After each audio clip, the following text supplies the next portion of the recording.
Blog Talk Radio.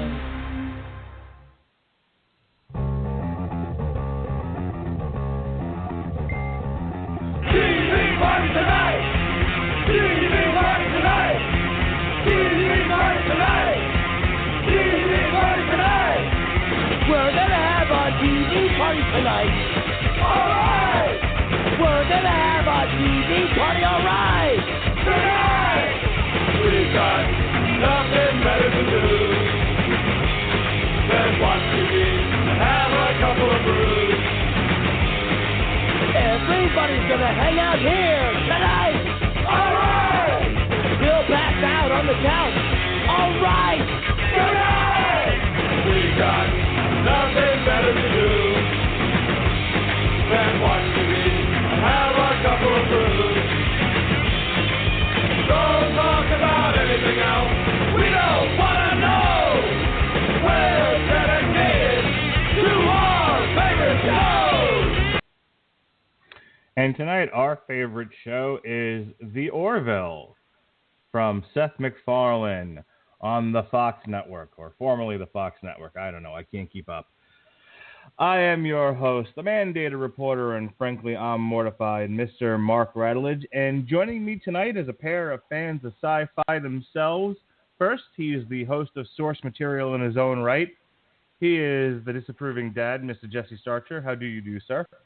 Oh, perfectly fine, Mark Rattledge. I am ready to have a TV party tonight. All right. All right. We'll pass out on the couch. All right. All right. And another alum here on the TV Party Tonight podcast. He's the host of his own. He is the host of the Screaming Boy podcast. He turns into Popeye. Apparently. He is disgustipated. He is Ronnie Adams. How do you do, sir? I am what I am. That's Popeye reference. another Okay, Popeye reference. Nice. All right, so let's think about when we can do a Popeye graphic. No, I'm just kidding. You're God, man. Look at it, 2019. Maybe the fourth quarter of 2019. Just kidding. Second All right. round. So let's get serious for just one moment. We're here to talk about the Orville. It debuted earlier this year, premiered Sunday, September 10th on 2017, and then they started airing new episodes on Thursdays. The last episode, I believe, was the 12th episode, Mad Idolatry, debuted December 7th. So it only ran for about half of a typical season, or a full Netflix season, depending on how you look at it. Yeah. Let's start with just talking about Seth MacFarlane for a moment. We'll go around the horn. Jesse, I'm a huge fan of Family Guy. I am known to be waltzing about the house singing "It's a Wonderful Day for Pie," and many other references to Family Guy. We're big on references to Family Guy in this house. What's your opinion of Seth MacFarlane? I know Robert Winfrey hates him. Just thinks he's useless. He certainly is a polarizing person. But I'm curious. That doesn't surprise me. Were you drawn to the Orville because of Seth MacFarlane, or because it was a Star Trek parody? What brought you to the dance, and what's your opinion on old MacFarlane? Okay. Well, when it comes to Seth MacFarlane, I don't know much of anything he did outside of Family Guy. I know he's done a couple, at least a movie that I know of, but I've never watched it. I could tell you that when I first was really watching Family Guy, I ended up getting the DVDs. This was back in, my goodness, 2005. It was right after my daughter was born, and I ended up getting the DVDs from the library, and I was like, well, let's just check this out. I've heard it's pretty funny, and of course, my goodness, how many references that you can spout off from that show. if you're a faithful watcher. Now, I didn't watch. I'm not like current or watching it every week in any way. I think I may have dropped off season 4, season 5, and it's been around for quite a while. So that's probably the first kind of exposure that I've had to him, and I didn't even know who was the creator behind the show itself. I really wasn't into that. I was just like, okay, it's a funny cartoon, yeehaw, let's go. Then, as to really the only opinions that I've ever heard about Seth MacFarlane are mostly from people on this here network. I don't know too many people outside of that who are just big fans of Seth MacFarlane versus not big fans of Seth MacFarlane. So I didn't know what to expect when we had them saying, okay, Seth MacFarlane's going to do a space-themed show. Okay? My first thought was something along the lines of Galaxy Quest. That's what I thought we were going to get. If you've watched the movie Galaxy Quest, starring Tim Allen, Alan Rickman, there's Sigourney Weaver. That I'll tell you right now might be the reason why I gave this a shot, because I love Galaxy Quest. Probably one of my favorite movies. It's up there when it comes to. Because we're all sci-fi. You just said we're all sci-fi guys. We enjoy the science fiction, but we do love a good comedy as well. And Galaxy Quest did that so well. I thought, okay, well, if it's going to be something that kind of represents that in some way, I'll definitely give it a chance. And I'll tell you right now, I'm glad that I did. Ronnie, Seth MacFarlane, what's your history with the man? What brought you to the Orville? My history with Seth MacFarlane is, of course, just probably about like everybody else, with Family Guy. Through Family Guy, I listened to him sing, and and display different talents. So I got a little more into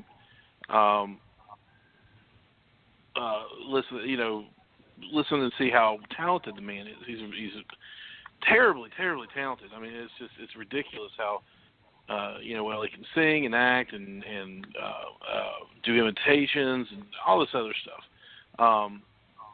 Very funny, but with the Orville, the one thing you have to know about Seth MacFarlane, he's a fan, just like everybody else. That's why he makes so many pop culture references on. I mean, it's gotten to the point where sometimes it's off-putting how many references he makes on Family Guy. Sometimes it's just like, can you not, go 5 more minutes without referencing some obscure 80s TV show?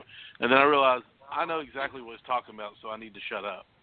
One thing on that, one of my favorite things is at the end of one of the Star Wars episodes, where they're doing a lot of fourth wall breaking, and they're of course the whole bit at the end of those is him making fun of Seth Green, and then the second it's the Empire Strikes Back one, and Seth Green.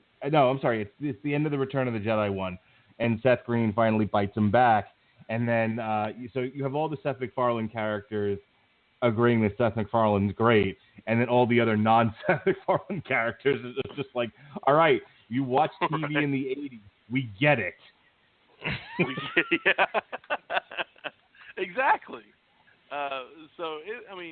Like I said, I think he's very talented. I think he's, I've said before, and I'll say it again, I don't exactly agree politically or, on most things. But I do recognize talent, and when I heard he was going to be doing a show, when he was going to be producing, starring, and whatever in the Orville, it piqued my interest because I'm not a Star Trek fan, which is odd that I would watch this. But when I heard about it, I was like, I'm going to see what kind of train wreck this is, because I fully expected Family Guy in space, and just fart jokes and pop culture references and everything, him doing weird voices all through the show, and and it just being a dumpster fire. You know, well, we've seen this before, and it's called Family Guy. You just put it on a spaceship. Congratulations.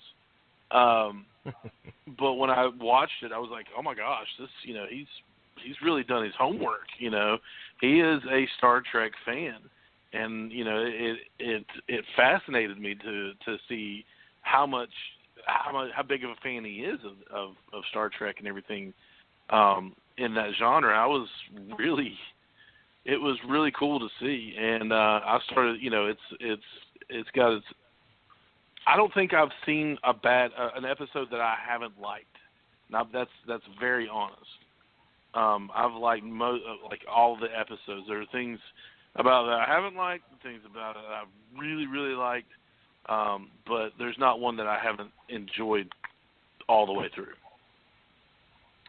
I want to draw a comparison between the Orville and Family Guy, and some of, you know, and even like American Dad and the Cleveland Show, to one degree or another. But just sticking simply with Family Guy and then move on to the Orville specifically. Yes, there's gags in it. Yes, there's funny cultural references and things like that. But Family Guy has always been about something. It had something to say. And you're right. It definitely has an agenda. But, you know, I have to give credit where credit's due. These are also the people that invited Rush Limbaugh to come on the show. Rush Limbaugh did come on the show, and he was treated respectfully in his point of view, and he was able to put forth his point of view. Dude, Rush Limbaugh, I listened to the show that he did after he was on Family Guy. I used to listen to his radio show, and he was like, yeah, I was very happy with them. They kind of dared me to come on. You know, Bill Maher's kind of done the same thing, and I don't want to get off on a tangent here, but Bill Maher and Seth MacFarlane and a lot of very, you know, outspoken liberal folks have run into the problem of conservatives just don't want to come on their show. They don't want to get beat up on. They don't want to feel like they're not going to be heard. You know, Ann Coulter has very – say what you will about Ann Coulter, but she's gone on the Bill Maher show dozens of times, and she's actually made fun of the audience because it's just one giant pool of liberals. And she's like, you know, and like start to boo her, and she was like, "Oh, shut up! I don't listen to you people anyway." You know, again, whether you agree or disagree with her, Ann Coulter, you know, will sit there in the fire and give it right back to you. But getting back to Seth MacFarlane, you know, there's always a point of view on the show, whether you agree or disagree with it. It's not really the point; it's there, and. Mm-hmm. It's funny you to link that back to the Orville. You know, I didn't know if we were going to get Family Guy in space or not, but I didn't think we were going to get a show that had a point of view and that was about something and was asking culturally relevant questions, which is often the forgotten hallmark of Star Trek. That Gene Roddenberry very much had an agenda and a point of view. And the writers were trying to say something about that era of America and the world, and it was just masked in this science fiction fantasy world. And that's the biggest strength of the Orville, in my opinion, is that very quickly, once it had the characters established and the relationships established, it started to say things about society that I would not have thought were going to come out in a show like this. This talks about transgenderism. This talks about, you know, a subject that Jessie and I dealt with when we talked about the season 3 of Black Mirror, which is how social media affects society, and you know, and starts pigeonholing people into certain castes, into a certain caste system. That's CASTE. So. The show had a lot to say, and again, whether or not you agree or disagree with the point of view, I think we would be remiss to not acknowledge the fact that this definitely commented on culture and society, and I think in a very strong way. I'm gonna just give you guys a chance to get a word in edgewise here, and then we'll proceed. Jesse, you want to comment on any of what I just said? Yeah, that was one of the things that took me by surprise. When we got into this, I think maybe third episode in. Second episode in, you can kind of see that come forth a little bit. But third episode is where it really gets heavy, which is, we'll talk about that, but that's where they have the aliens have the child, and there is a procedure that must be done.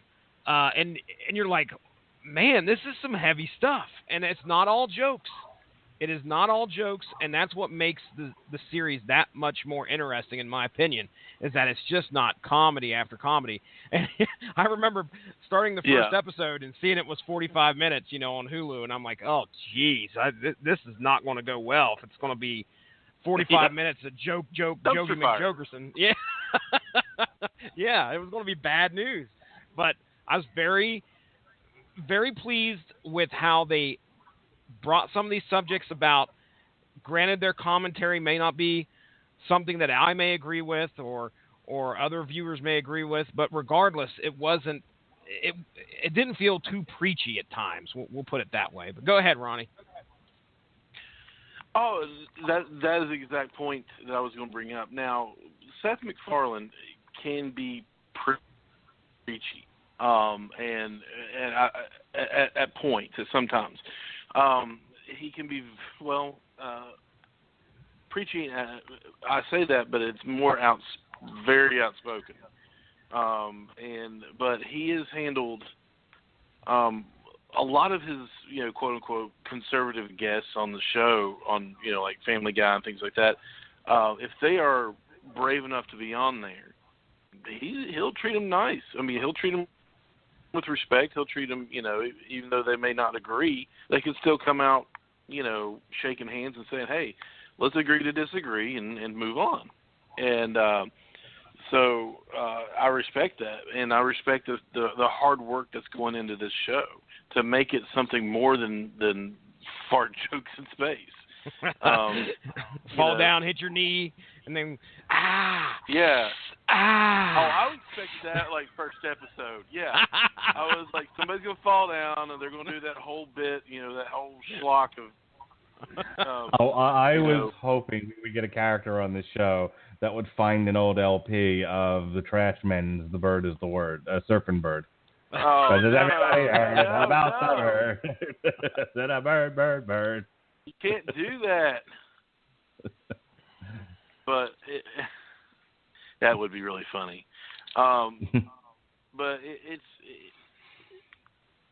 but it's not that. I mean, there are some really funny moments. It is a comedy. Don't get us wrong. It's a comedy. There's some funny bits in there that are really that take you by surprise. Jessie actually in our chat, Facebook chat about the shows, actually put up a meme that was like, I agree, that's one of the funniest moments I've seen on that TV show. And where, we'll just say it. They're trying to teach, I can't remember his name. It's the robot, or the, synthetic Isaac. being from another world. Isaac. They're trying to teach him how to tell a joke, and be sarcastic and all this. And they play jokes, or the pilot plays jokes on him, and then he says, "Well, you have to retaliate now. It's that's just how it goes." He goes, "Oh, okay." And the pilot comes in one morning and he's missing a leg, and Isaac goes, "Yeah, I amputated it in the night. I got you back." Like, what? No, that's not how you do this. And it's great. It was so fun. I butchered it, but you just have to see it to understand. Oh yeah, it's wonderful. It had. Oh, dude, I can remember laughing so loud. There's so many times. My 4-year-old son, would actually watch this show with me, and I'm sure he didn't get any of the jokes, but he loved looking at the special effects. Mark, I don't want to step on you here, Mark. I know you want to move on, but we've got to talk about the visuals of this show as well. This is nothing. We're a lot better than what. Well, I it's expected. Yeah, dude. I mean, we're talking. If you looked at Star Trek TNG and compared it to this show, obviously we're talking what it's been TNG went off the air in 90. I want to say 96, 95. I could be wrong, maybe 94 even. But regardless, I mean, that was heralded for its special effects. This show, 20-some years later, takes those special effects, and it's still a beautiful show for... I didn't expect it coming into it. Just like you said, Ronnie, coming into this thing, I was expecting, more stuff. It'd be more people-driven. We wouldn't have special effects nowhere near what we're used to in Star Trek or other sci-fi shows. Incorrect. They do a tremendous job of bringing. Yeah, absolutely. The whole reality that you're in space, and you got spaceships flying around. You got wormholes opening up in space. It's very good. I mean, it is a wonderfully put together show when it comes to the visuals of it. All right, Mark, I turn back to you, sir. Interestingly enough, that you mentioned that they said one of the reasons why it's been renewed for a second season, but it's not coming back probably until late this year, early next year, is because to do the special effects right for television, it takes a while, and they don't want to rush it. And Fox has asked for a full 23 episodes, so it's going to take. They got to write the episodes, they got to film this stuff, and then they got to get the special effects right. This shit takes time. Let's quick run through the. Go ahead. I was going to say that Ronnie. makes me happy to hear. I mean, as much as I want to watch it, as much as I want it back. That makes me happy to know that they're going to do it right. Yeah. And not just rush it out, for money purposes. Yeah, I mean, all three shows that ended around the same time, Runaways, The Gifted, and Orville. It's been a great fall season of TV as far as new TV shows. All three of these were new. All three were great. All three got renewed for second seasons. And I am willing to wait for all three to come back for a while. I got my fill. Let's get some new stuff out there. I was telling Jesse about a couple of new TV shows that are coming out that I thought he'd be interested in too. That I'm interested in. Not science fiction. These are different. But so let's get back to the Orville here. So. I do want to run through the episodes, but I want to talk quickly about the different characters because there's not a wasted character on here, and each one of them has an episode sort of revolving around them in some way. So I feel like even though one might not be the captain or there might not be exactly equal screen time, I still think the show does a great job of balancing all the characters, so they each deserve to be mentioned. So you have Seth MacFarlane in the lead role as Ed Mercer. He's the captain of the Orville. And his story is he caught his wife cheating on him. He kind of went into a slump. After about a year or so, he's given the opportunity to pull out of said slump and captain an exploratory vessel, which is his life's dream. And he spends the season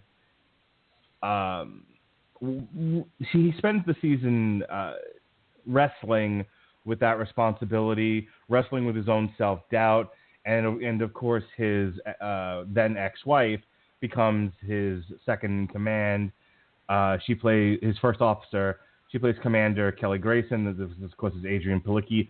Also, Mockingbird from Agents of S.H.I.E.L.D. and my forthcoming West Coast Avengers movie. All right. Oh. Well, you're going to have to do some contract work there, Mark Radlich. I was listening. I was trying to flesh out that word forthcoming. Any day now, I'm going to get that phone call. Anyway, so I'll throw it over to you guys.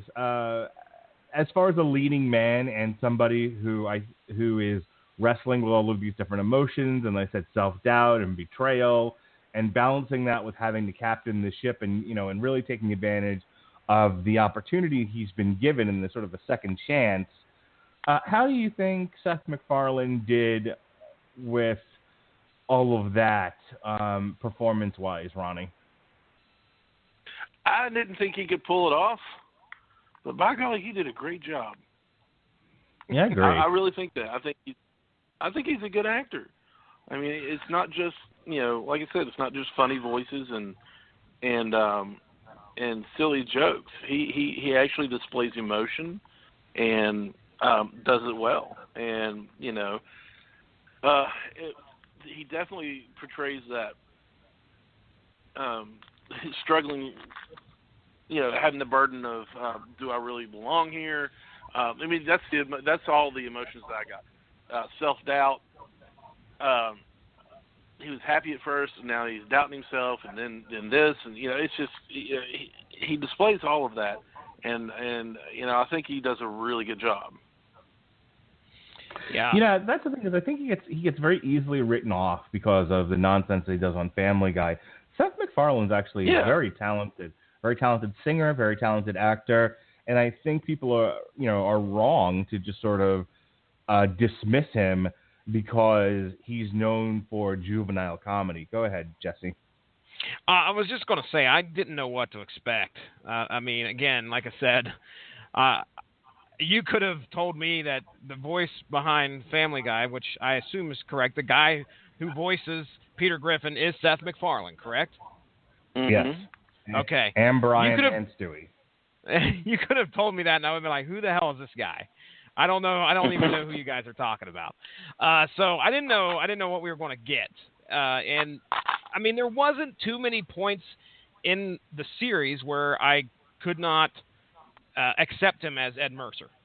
So the only thing that kind of worried me, and it was his relationship with Kelly, his ex-wife. Some points throughout these episodes, I was just like, I knew it was going to be inevitable as to what the result was. They weren't getting along. She showed up on the ship, and man, I don't know. I think the one time that he became unbelievable was there were a few moments where he had to act like he was like in some type of romantic situation, whether it be with Rob Lowe or whether it be with his ex-wife. I couldn't. Well, he seemed who too wouldn't over be the in top love with there. Rob?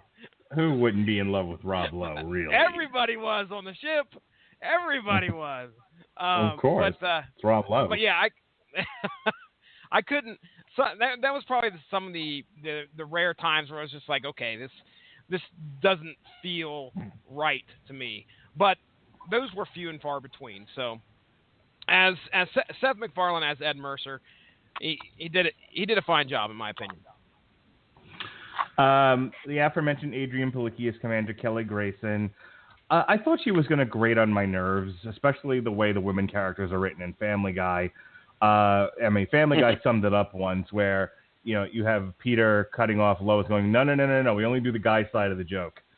I can certainly appreciate a niche place in the market that caters to men, because so much of television and movies, cater to women, and believe it or not. So I really thought they were going to give her kind of short shrift and make her a shrew and a pain in the ass, and that a lot of the grist for the mill in the show was going to be the conflict between them. But they actually made her a very likable character, I thought. Adrianne Palicki's a capable actress. She does a fine job of portraying this character. The character itself, I think, is a good balance to Mercer. And while their conflict in the beginning does revolve around their split, which they go back to time and time again, there's other stuff going on with her. And as we'll talk about, they end the season with her deciding they shouldn't be in a relationship because it taints how he deals with her, and she wants to be dealt with appropriately as they are in a scientific and military institution. I thought that was all handled very well, and it made for interesting television. Jesse, I'll go to you first. Adrianne Palicki as Commander Grayson. Listen, I'm right there with you. Thought she would potentially be very grating, and the whole playing off of Seth MacFarlane or Ed Mercer as you know, this will they, won't they relationship. I mean, obviously they were married. I didn't know if I was going to like that aspect of the series, and there were points where I was just like, okay, we don't need any more of this. It's going to be inevitable as to what happens. The other thing is, sorry, Colton has come down the stairs, so I want to make this real quick. Towards the end of the series, or towards the end of the season, she became a very strong character, in my opinion. She was done very well, and it was. She's pretty to look at. How's that? She is pretty. She's pretty. She's pretty. I'll turn it over to you, Ronnie, if you want to go next. I'm a fan of viewing her. Speaking of male-led podcasts and opinions, she is very pretty. But as far as an actress goes, I've seen her in a lot of things, and she holds her own, man. You know, a lot of people think she's just a pretty face, you know. She's not really. I've seen her in John Wick, you know, in the ill-fated G.I. Joe movies, things like that. But she's still the most enjoyable parts of the, you know, some of the most enjoyable parts of the G.I. Joe movies, you know, because she does a good job. She's a strong actress. She's a strong female lead, you know. And I was afraid, like you all, was like, you know, do we really need another will they, won't they? And then I started thinking, you know, maybe she's going to be his bane the entire time on this, you know, his thorn in his side, because, you know, it's his ex-wife and he has to share a vessel with her, and you know, with her character, you always got a sense of that. I always felt like she was actually very sorry for what she did, and you know, come to find out, she didn't actually mean to do what she did. It was, you know, another sci-fi twist to it, and kind of wishing that they were still together. Did they firmly establish that? Because I got the impression they left it ambiguous. What we're talking about is whether or not the Rob Lowe character, whether she really wanted to sleep with him, or she was affected by his pheromones, which made her open to sexual suggestion. I got the impression she was open. Okay, I got the impression in that episode that it was ambiguous. They weren't really committed to it one way or the other, because the implication more or less is rape then. And I don't think that that's what they were saying. But essentially, she was not in control of herself, and he was taking advantage of he was taking advantage of her because she was affected by the pheromones. Well, let's take it back to comic books. What about the character Star Fox? What about him? Essentially, that he does the same thing. I do not know his power set, sir. Oh, his power is space rape. No, his blue splooge. Oh Lord! Keep coming back.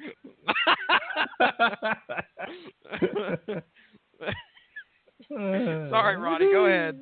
Star Fox. Space rape. Go. He is the brother. Oh Lord. His name is Arrows, and his superhero name is Star Fox. He's got all the Titan, superhuman strength, stamina, agility, flight, healing factor, halted aging. And he has psychic control over the emotions of others. And the She-Hulk line, she had a relationship with him, or one night stand or something like that. And come to find out, it was because he accidentally used his powers on her. And, that whole issue came up of, well, should we call it rape? Or, what do we do with this? and it's not as far-fetched as you think because they did it in the comic book first. So I think... Real quick, I have breaking news. So you know how I've been belly aching about this Barbie thing? Yeah, it got moved to 2020. Yeah. Well, I'm sure you got it planned out for then, too. What's the date? May 8th, 2020. Oh, well, my goodness. That's well within your capabilities. As I said, all you got to do is erase one part of the schedule. That's like coming up next month. He's got it planned out that far. I'm so sorry, guys. I didn't know. It just changed this week. I just happen to be doing this. I just happen to be looking at Box Office Mojo, and I see it. I'm like, holy shit, it moved 2 years up. Or 2 years back. Mark Radulich has stressed me out for 48 hours about the stupid Barbie podcast. We're taking polls on Facebook. Why in God's name do you want to do... Hold on. Why do you want to do a movie podcast about Barbie? You know, and I'm like, well, there's an audience for that, you know, and it's a movie podcast. You know, you gotta deal with some, you know, all the movies, no matter what. But do you really have to make it sync with everything else on the network? Because it's friggin' Barbie. You know, unless you do, you know, a Metal Hammer of Doom on the band Aqua, you're not going to get a Barbie Do not give him, no, don't give him ideas. Do not do that. So he has stressed me out for 48 hours. What book are we going to do? Are we going to do Veronica and Betty? Are we going to do this? What about Jim? What about Dazzler? Let's put a poll online. You know, and that's why everybody else was like, well, I vote for this. I vote for this. And all I did was abstain. I just wrote abstain, and that's it. Because it was down between Jim and the Holograms and Models Inc. And I was like, I don't have a desire for either one of those, so whatever. And so, yeah, and it's been pushed back to 2020. I said I was sorry. Take that, Mark Radulich. Hashtag the schedule. Hashtag the will. That's what Mark Radulich is, a dangerous freelancer. He will kill you with scheduling dates. Oh. We got the will, we got the stock, and we have the schedule. I'm gonna be guest starring in Saga. All right. I'll say it again. I'm so sorry. We covered Saga last night on Source Material. It'll be popping up on February 5th. You guys can get that reference in the future. Yeah. And if you didn't know, they just released Saga Funko Pop figures. All right. Sweet. All right, Mark, take us back. What are we doing? Okay, let's get back on track here. Fucking derailed the podcast myself. Let's move. No one but yourself to blame. Let's move on to the other characters here, and we'll kind of do these in short form. I think the two leads deserved the most time, but you have the Doctor, Dr. Claire Finn, who's played by Penny Johnson-Gerald, and she's okay. She has some funny moments in this, especially with Yaphet. She has a great episode where Isaac actually bonds with her kids. But you know, I thought the woman who plays her is fine. I think the character is kind of fine. I don't think there's really much to her. I think, like I said, the episode where that focuses on her and the kids is where you get to know her the most. And she seems like a single mom. You know, I don't think there's much to her. That's not a bad thing. She's not one of the more stand out personalities in the bunch. Jesse? I agree. And, you know, I echo the same sentiment about that trip where they get wrecked on that planet. They really, you could tell that their purpose of that episode was to give her some character development. And I think they did a great job, along with Isaac as well. Two of the most unlikely characters, I guess you would say, that they would focus on together. It was a great story that was told there. Plus, you see how strong this woman is. I took her as like this older, doctor lady, and then when they threw that episode in there where she's like, going about this random planet and I think she ends up getting taken prisoner. She ends up killing this guy, which was really strange, but that really gave her some strength, in my opinion, and strengthened her character. Ronnie? Yeah, no, I agree. I thought she was just going to be another Bones knockoff, a lot of people are like, but Bones is a great character, from the Doctor from Star Trek. Is he? I mean, he walked around saying, "I'm a doctor, not a forklift," or whatever. I'm a doctor, not a forklift. I don't recall that. I don't know. I don't think that was ever said, but I believe you're referring to the Transformers, by the way. Probably. Doctor, not a forklift.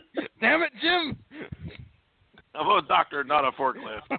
That might have actually been Rek'Sar from the Transformers movie, now that I think about it. Probably. But they gave her a really good backstory. They gave her, some strong characterization. It was completely her choice to be a single mother. And it's not a woe is me story. It was her choice, and you got some humor out of it. One of the funniest parts was when Isaac, this emotionless synthetic being from another planet, goes complete mom on these guys, on these little boys. If you all don't shut up, I'm gonna turn this spaceship around, or whatever he says. We shall not discuss the game. We shall not discuss the game. And, it was. My favorite part of that is him constantly referring to them as feeble. You are feeble, and it will hold me back. Yeah. He's saying all the things we as parents want to say, but we can't because we live in a society. I would say, tell me if you agree with this, Ronnie. Do you think that Dr. Claire Finn is the most relatable person among the cast here, the crew of this ship? For me, human no. To human? Okay, all right. Well, then I guess I will defend myself or kind of explain where I'm coming from. No. I I think different people are going to relate with different characters on the show. Okay. Well, I could agree with that. But to me, this lady was probably the most down-to-earth of the whole crew. When I watch a show like this, I put myself, and no matter what the fantastical situation is, I put myself in that situation. And the person that acts like I would act is the one I clearly relate to and say, okay, well, this is the person that's got a level head about him. This is the person that I can identify I would most likely be if I was amongst this crew. So it seems like most of what she does had a very kind of, it felt very down to earth to me. Some would probably say our comedian pilot that you mentioned there earlier, is that Gordon, the helmsman? No, it's Jay Lee. Jay Lee. No, okay. Oh, yeah. You're talking about the black guy, right? The black Scott pilot? Rhimes. No. Okay. Yeah, I think Sorry. his character name is Gordon. Yeah, it I is was going to Gordon say Malloy. he might be up there for some people as well because he's pretty funny. So anyway, I'll stop talking. You don't have to be so formal, Jesse. If you want to talk. That's my cue, sir. That's my cue to let you know. All right. I say that in everyday conversation as well. Instead of just stopping, I am done talking. I would like to cast Jesse, no this check. anymore. I am done talking now. Okay. The rest of the cast is let's talk about our two pilots here. Scott Grimes, who plays Gordon Malloy, is Mercer's best friend. And you have Jay Lee, who is John Lamar, who starts off as... Here's my problem with these two guys. It's both a problem and something I liked about the show. Star Trek was very stilted. If you've ever watched the old Star Trek show, and even to a certain degree, so was Star Trek The Next Generation, we're all educated guys. We all went to college. We're all pretty well read. And we still talk with a certain parlance, a certain vulgarity, if you will. It's true. And some more than others. Some more than others. We can turn it on. We can turn it off. We can dance if you want to. But even, if you think about like your place of work, you're going to talk professionally at times, and other times, you'll be a little bit more loose. And Star Trek was never really like that. Everything was very dramatic and very stilted, as I said before. And almost immediately they set the tone on this show is these are still people. People talk differently in different situations. People still have, as I said, a bit of parlance to them. And I kind of like that about the show, but at times I thought it was a little out of place. And with the two pilots, I definitely thought it was a little out of place at times. And I just, like, I can't imagine somebody in a formal environment piloting a ship saying some of the stuff they say on this show. Like outside of the main deck there, the bridge, it's fine. It doesn't bother me. Some of the stuff they have, some of the lines they have on the bridge, I'm just like, I don't know about that. And I really thought those characters were going to get on my nerves, but they dialed Gordon back from being too silly. And Jay Lee started off extremely silly to the point where I really wrote him off as a character. But towards the end, especially one of the last episodes where he gets promoted to the ship's chief engineer, he really comes out as a character. The only other like vivid memory I have of Jay Lee, who plays John Lamar, is the episode where they're on like a modern day Earth type planet, and he starts humping the statue. And I'm like, come on, you're in the military. If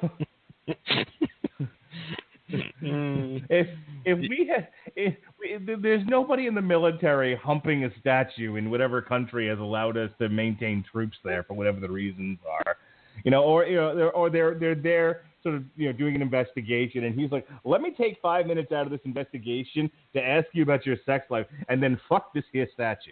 No, you won't. You're not gonna do that. So it was one of the sillier parts to me. But what did you, Jesse? You can talk again. What did you think of Scott Grimes and Jay Lee?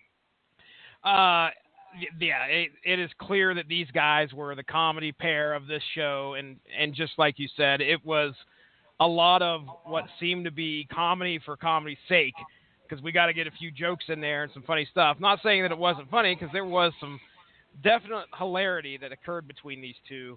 Of the two, though, Jay Lee he's probably one of the weakest when it comes to portraying their character on here.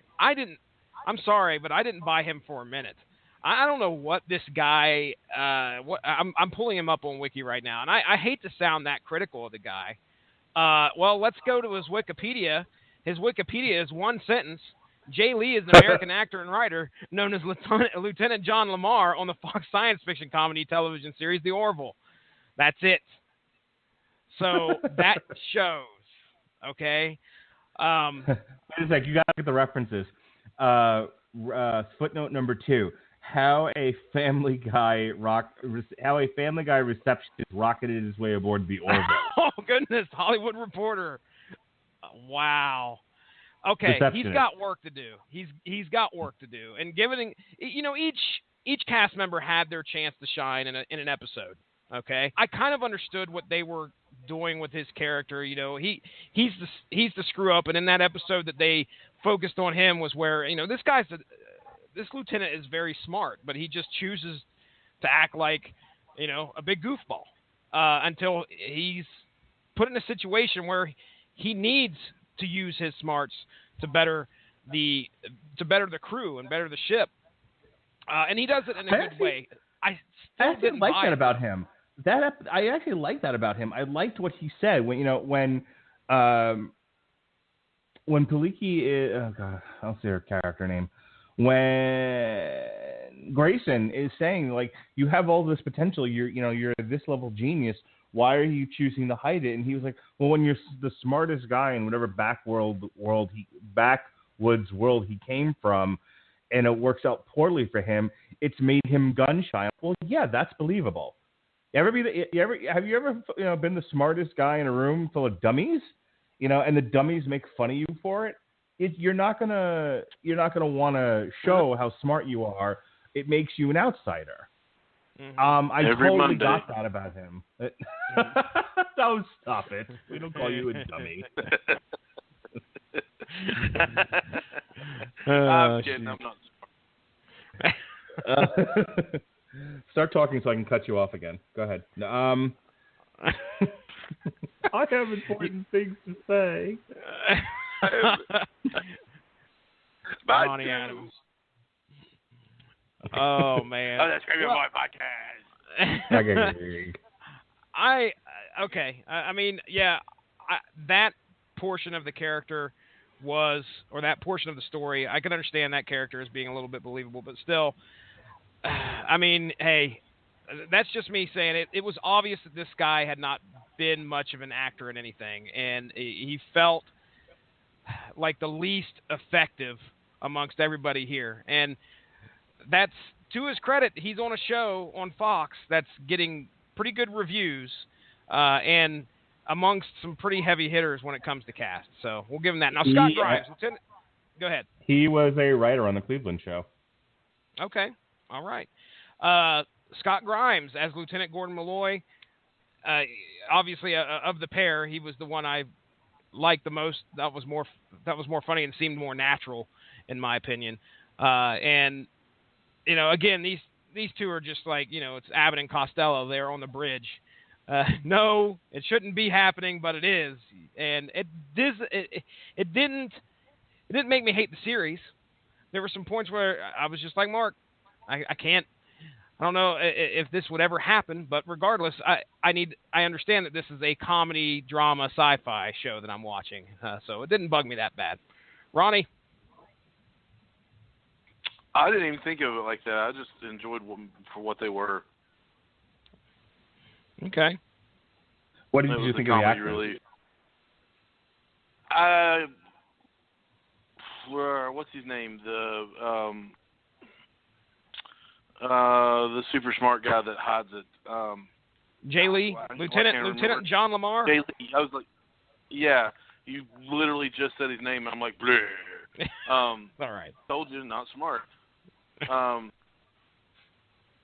You can definitely tell this is his one of his first outings into a major role like this. So, but he does. I think he pulls it off very well. The other Gordon, I think he's hysterical, and he plays that college buddy role just right. Not too outlandish. Has to pull it back some. He's asked to pull it back. Hey man, this is really important to me. I really need you to chill out on joking around and take your job seriously. And and he does so. And I've enjoyed them. I've enjoyed them as the comedy duo. Okay. I'm done talking. You queued him up. Way to go. All right. Lastly, we are our alien characters. We have Isaac, who is a artificial, non-biological race from Kalon 1. We have Alara Katan, who is played by Halston Sage. who's of the Zalian race, and she opens jars of pickles. And then and then we have Commander Bordis, who is played by Peter Macon. He comes from the all-male planet.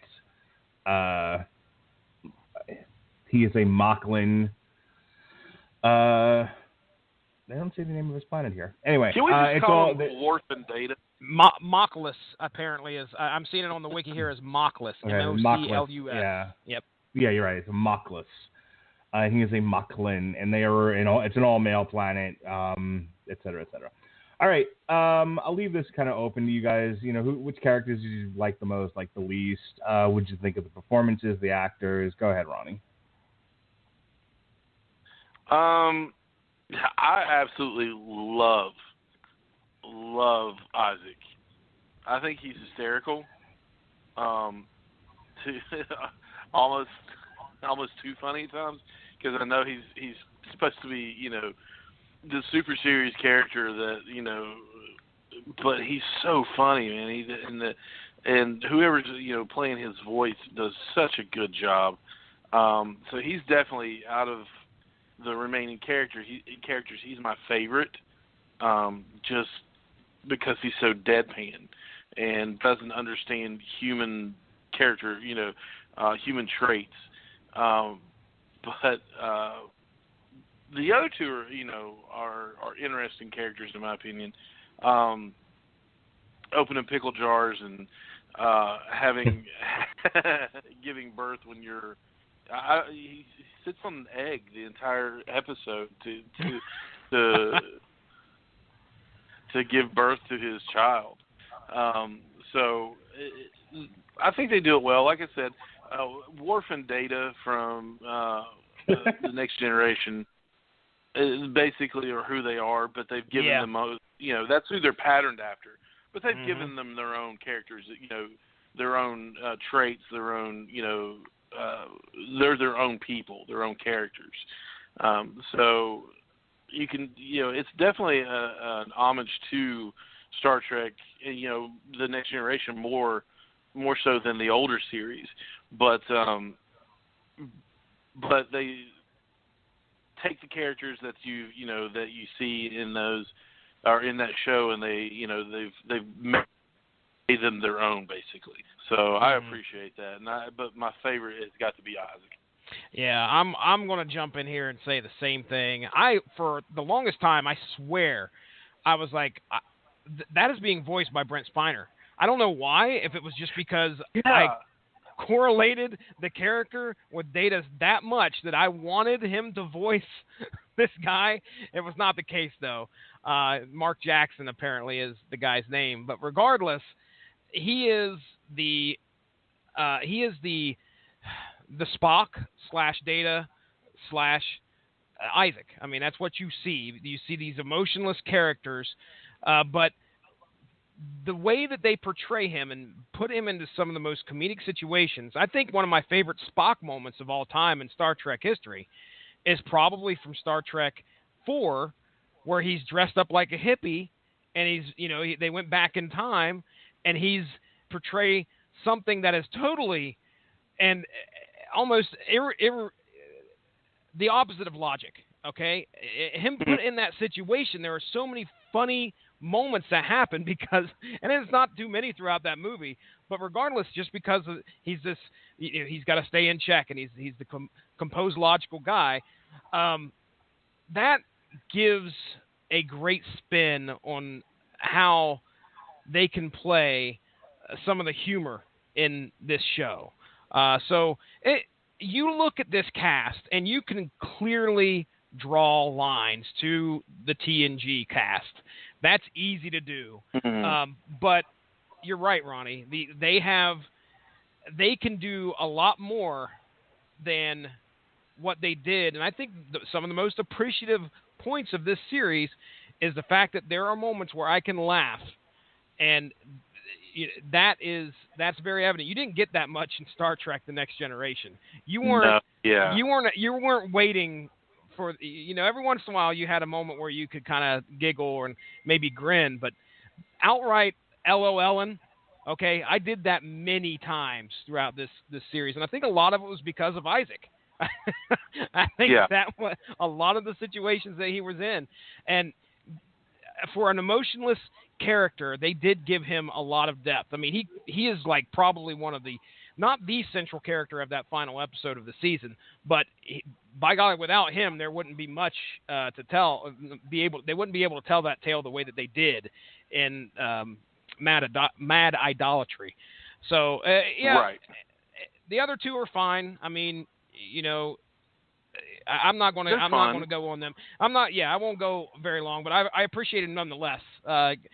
Commander Bortus and Lieutenant Alara. Again, they each got their chance to shine in a few of these episodes, and this whole season was just giving you a backstory on these on each one of these characters, or at least developing each one of these characters, which was pretty cool. So, Mark, let me say this: I was slow to fall in love with most of these characters, to be honest with you. None of them really jumped out at me as like, oh wow, it's gonna be what a treat to watch you. Seth MacFarlane and Adrianne Palicki were about the only two I was, drawn to without knowing really anything about them. One, because I find Seth MacFarlane to be very talented, and I find Adrianne Palicki to be hot as hell. So, hubba. I'm expecting a bunch of angry, nasty women to just come marching into my house, dressed as vaginas, shaking fists at me. But what? Not what I expected. Anyway, I watch a lot of the anti-Trump stuff. Okay. In any case. I do too. So anyway, but I fell in love with the Bortus character the more they did with him, just because some of his stuff is so deadpan, it really cracked me up. Like when he's sitting on the egg and he burst into his room and he's just like, he's like mortified, but he's not particularly emotional. Excuse me, I'm sitting on my egg. I laugh my ass off at that. Stuff like that's really funny. The one who plays Alara, she's fine. She still, by the end of it, she still didn't really do much for me. When they focused on her, I didn't have like that Meg reaction, like, oh god, it's a Meg episode. But I thought she was the. She is the Meg of this show. Yeah, she really is. But she was the least interesting of them all. And yeah, the stuff they do with Isaac is hysterical, especially how they use him in the season finale. I'm going to go ahead and these are going to come right from the wiki. And I just let's spend a couple of minutes each on each of these episodes. I don't want to spend too long on them because I've only set the show for 90 minutes. I think that's good enough for the Orville. So let's kind of whip through these and just talk about some of our favorite moments, something that spoke to us, or if you didn't like it, something whatever it was you were not thrilled with. This first episode is directed by Jon Favreau of Iron Man fame and Chef fame. It's our pilot. It's the 25th century. Starfleet is called the Union in this particular case. Ed Mercer divorces his wife, Kelly Grayson, after catching her cheating on him, as we said before. A year later, he accepts the position as captain of the Orville, a mid-level research vessel, and learns to his dismay that the wife is his assigned first officer. During the Orville's first mission, the hostile alien krill captain attempts to steal a device that accelerates time, which has both beneficial and dangerous applications. Mercer and Grayson rig the device to destroy itself and the krill vessel. Real quick, I barely remember. The stuff that I remember about this is how it begins, him walking in on them, the warning of this is your opportunity to pull yourself together and this is your second chance, don't blow it. The conflict between him and the wife, the stuff with the krill left no impression on me. I basically said, okay, here are Klingons for the season. Later on, they'll do a better episode with the krill that's more interesting. But this one, it's just like, well, we got to give the people something. It can't just be all talking and relationships and always Seth MacFarlane said. Here's another cartoon show. But honestly, it was the non-krill stuff that was in any way meaningful to me. Jesse? great introduction to most of our characters.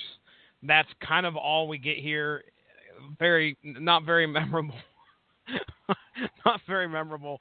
But, I mean, hey, we do get our introduction to one of my favorite third stringers, I guess we would say, on this show, and that's when Captain Mercer's running through the hallway and steps in old slime guy, whatever, whoever Norm Macdonald voices in this. He's just basically a ball of a big Yaphet. Yes, Yaphet, a huge ball of phlegm, basically a sentient ball of phlegm, just kind of slimes his way through the ship. But yeah, I mean, what do we got here? We did get some great visuals.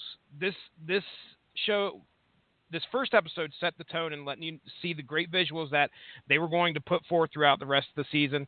Introduction to our characters. Here's your villain, take him or leave him. And, oh yeah, there's going to be some conflict on the bridge because we got two ex-lovers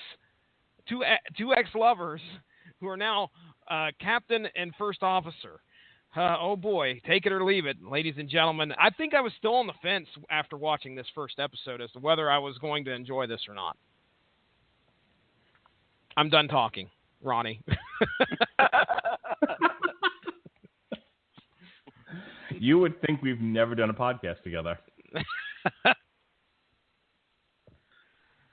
Go, Ronnie. It's my turn. Yeah, that's jeez. I have to cue you up twice. Damn, man.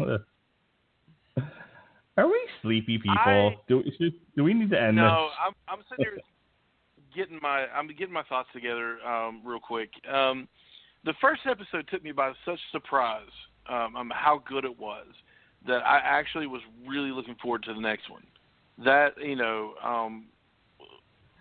it was so unexpected that it was going to be that good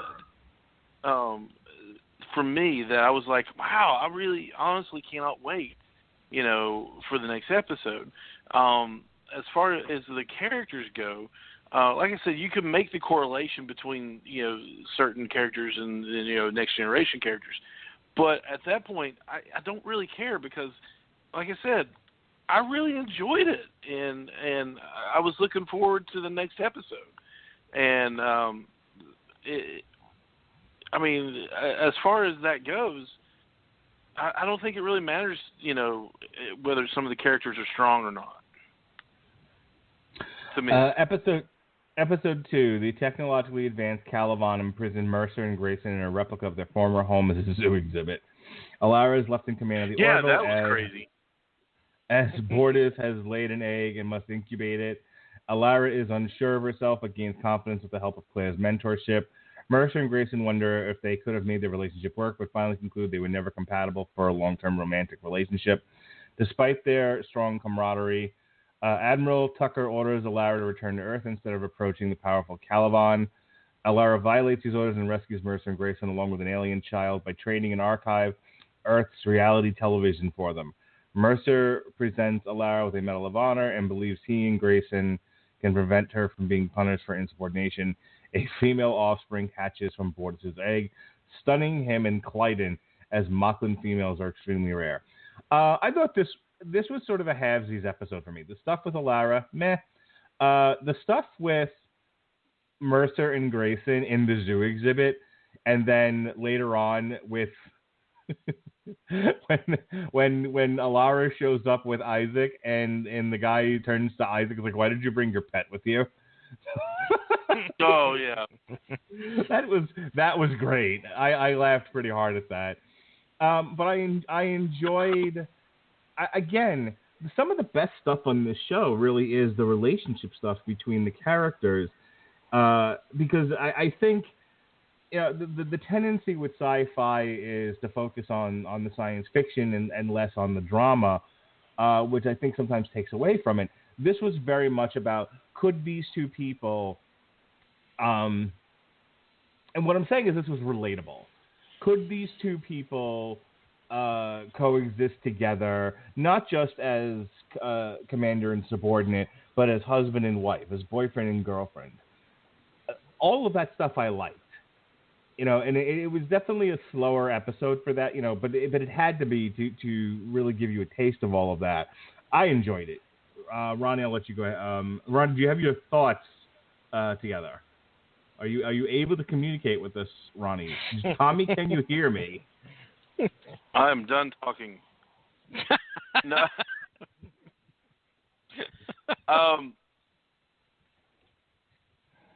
I like the chemistry that Seth MacFarlane and Adrianne have.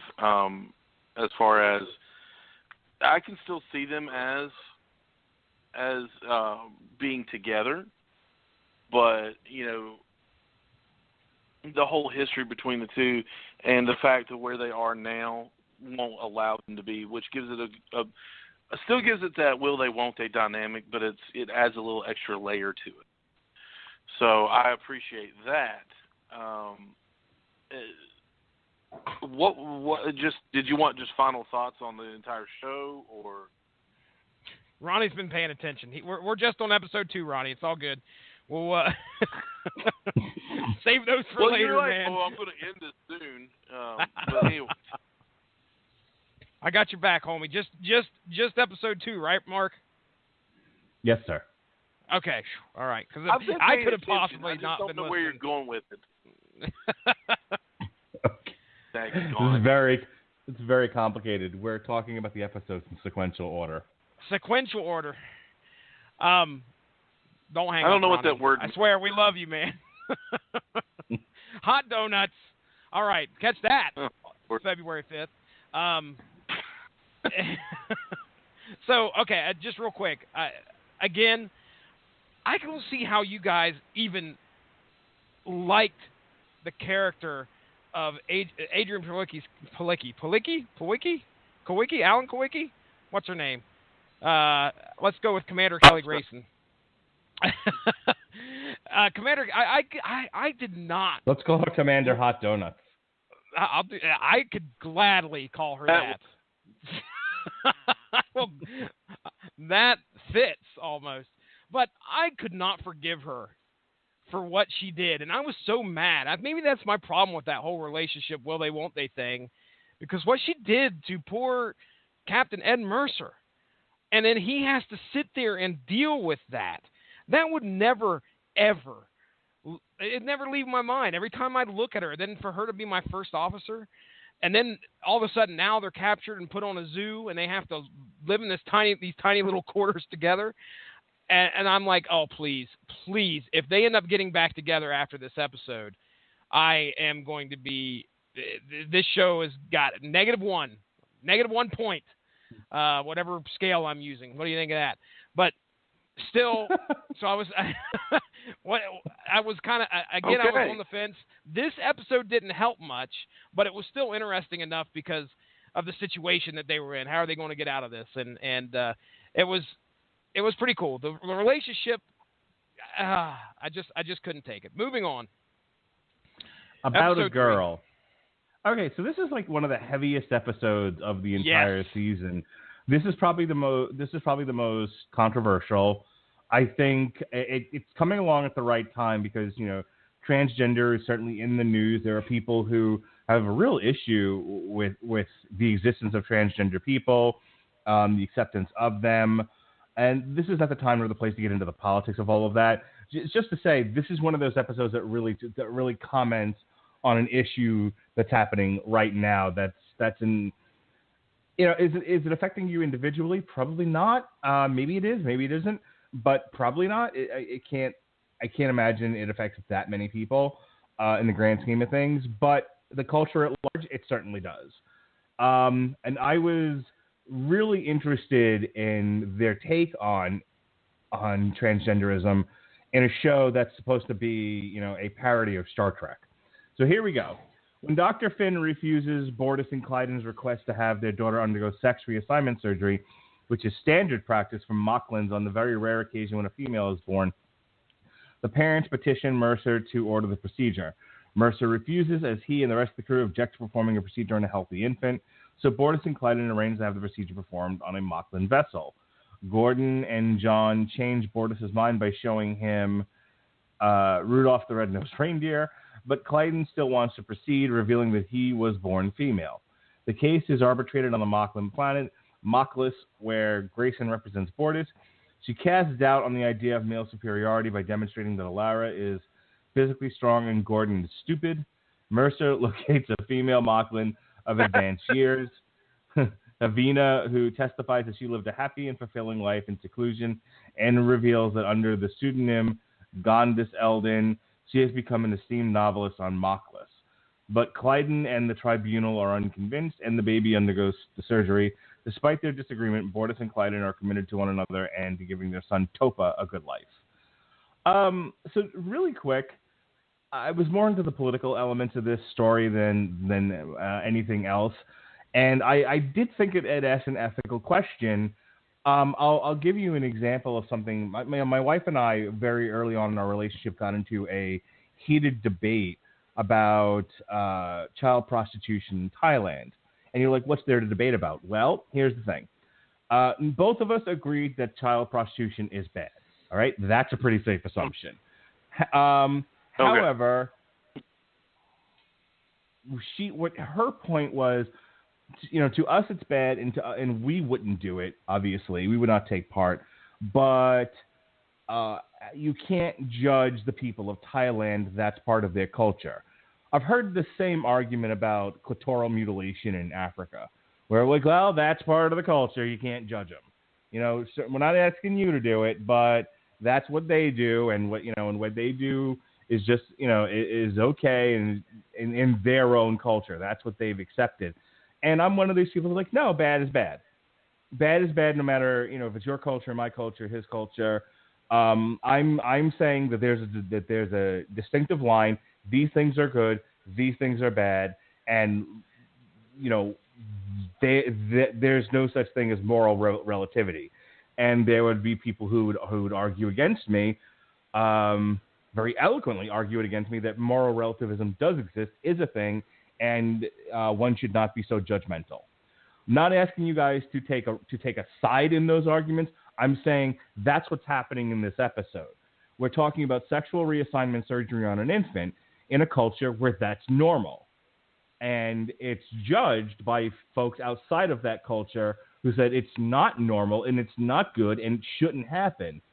And at the end, I thought it was a very brave choice for the writers of the episode to say, no, it's going to happen. And that's the side of the argument we're going to at least present on this show. And we're going to present it in a way that doesn't make the Moclan race or Bortus or Clyden look particularly evil. It's just that's what that culture does. I thought it does what I think TV should do at times, is it does make you question, and maybe you don't change your viewpoint necessarily, but I thought it asked pertinent and interesting questions that maybe don't have a great answer or a more defined answer. Jesse? Yeah, this is the episode that hooked me, where I was like, okay, if we get more episodes like this, where my beliefs or my way of critical thinking is questioned, I'm in it for the ride, because these are things that I like to see happen in a television show, where they will make you or give you one side of a different side of culture that you weren't used to, or maybe make you ask yourself, well, why am I looking at this at these cultural practices a certain way? And yeah, not to get into the whole political debate in any way, it's a great way for them to this show right here had so many layers on it. Yeah, you have the transgenderism issue. You also have the culture issue. I'm looking at our Adrianne Palicki's one of the things where she's sitting there and she's looking at Bortus and she says condition. So to you people being a woman, so to you people, being a woman is like having chronic diarrhea. Hey doc, I'm not feeling well. I've had the tits all day. I mean, first off, it's a great way of stating, pointing out how we may see someone else's serious cultural belief as something that is just an affront to our own. But also, it's also a great way that just in those particular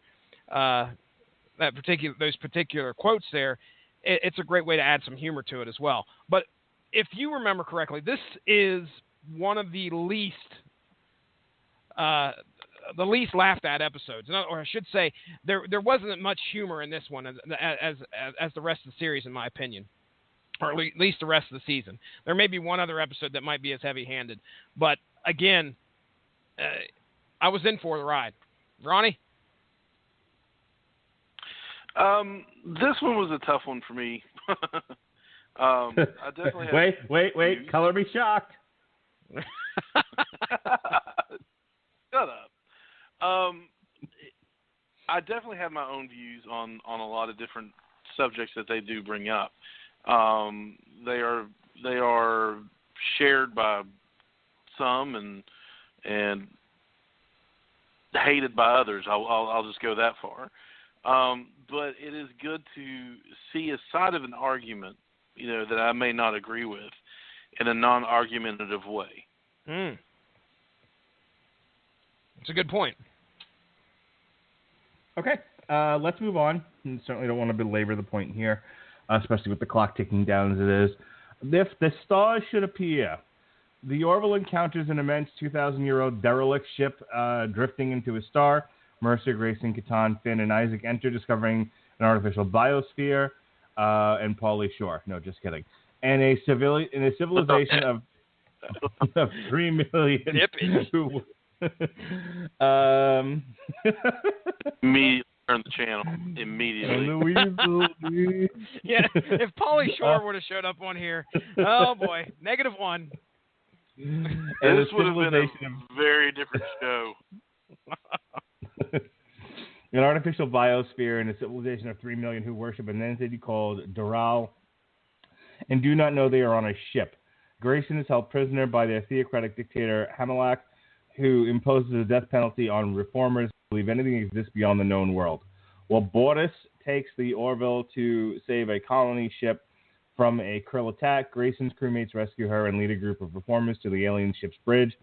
An ancient recording from Captain Jahavis Doral, played by Liam Neeson, reveals that it was a generation ship disabled by an ion storm. Isaac initiates repairs and opens the hull's window, enabling the populace to see the stars for the first time, moving even Hamelak. Mercer makes arrangements for the Union to train the people to operate the ship. Meanwhile, Clyden is frustrated that Bordis' duties leave him little time for family. So I remember a little bit about this episode. What I actually remember the most is Clyden and Bordis arguing about, them not having relations and the effect that a baby has on them. Because, boy, if I related to anything in this episode, it was that. Yeah, buddy. Well, boy, Clyden, are you singing my song? Bordis, why don't you ever take me to the club, Bordis? Shut up, Clyden. He's fixing his bow tie. Psst, this is an I Love Lucy reference. Jesse? This is your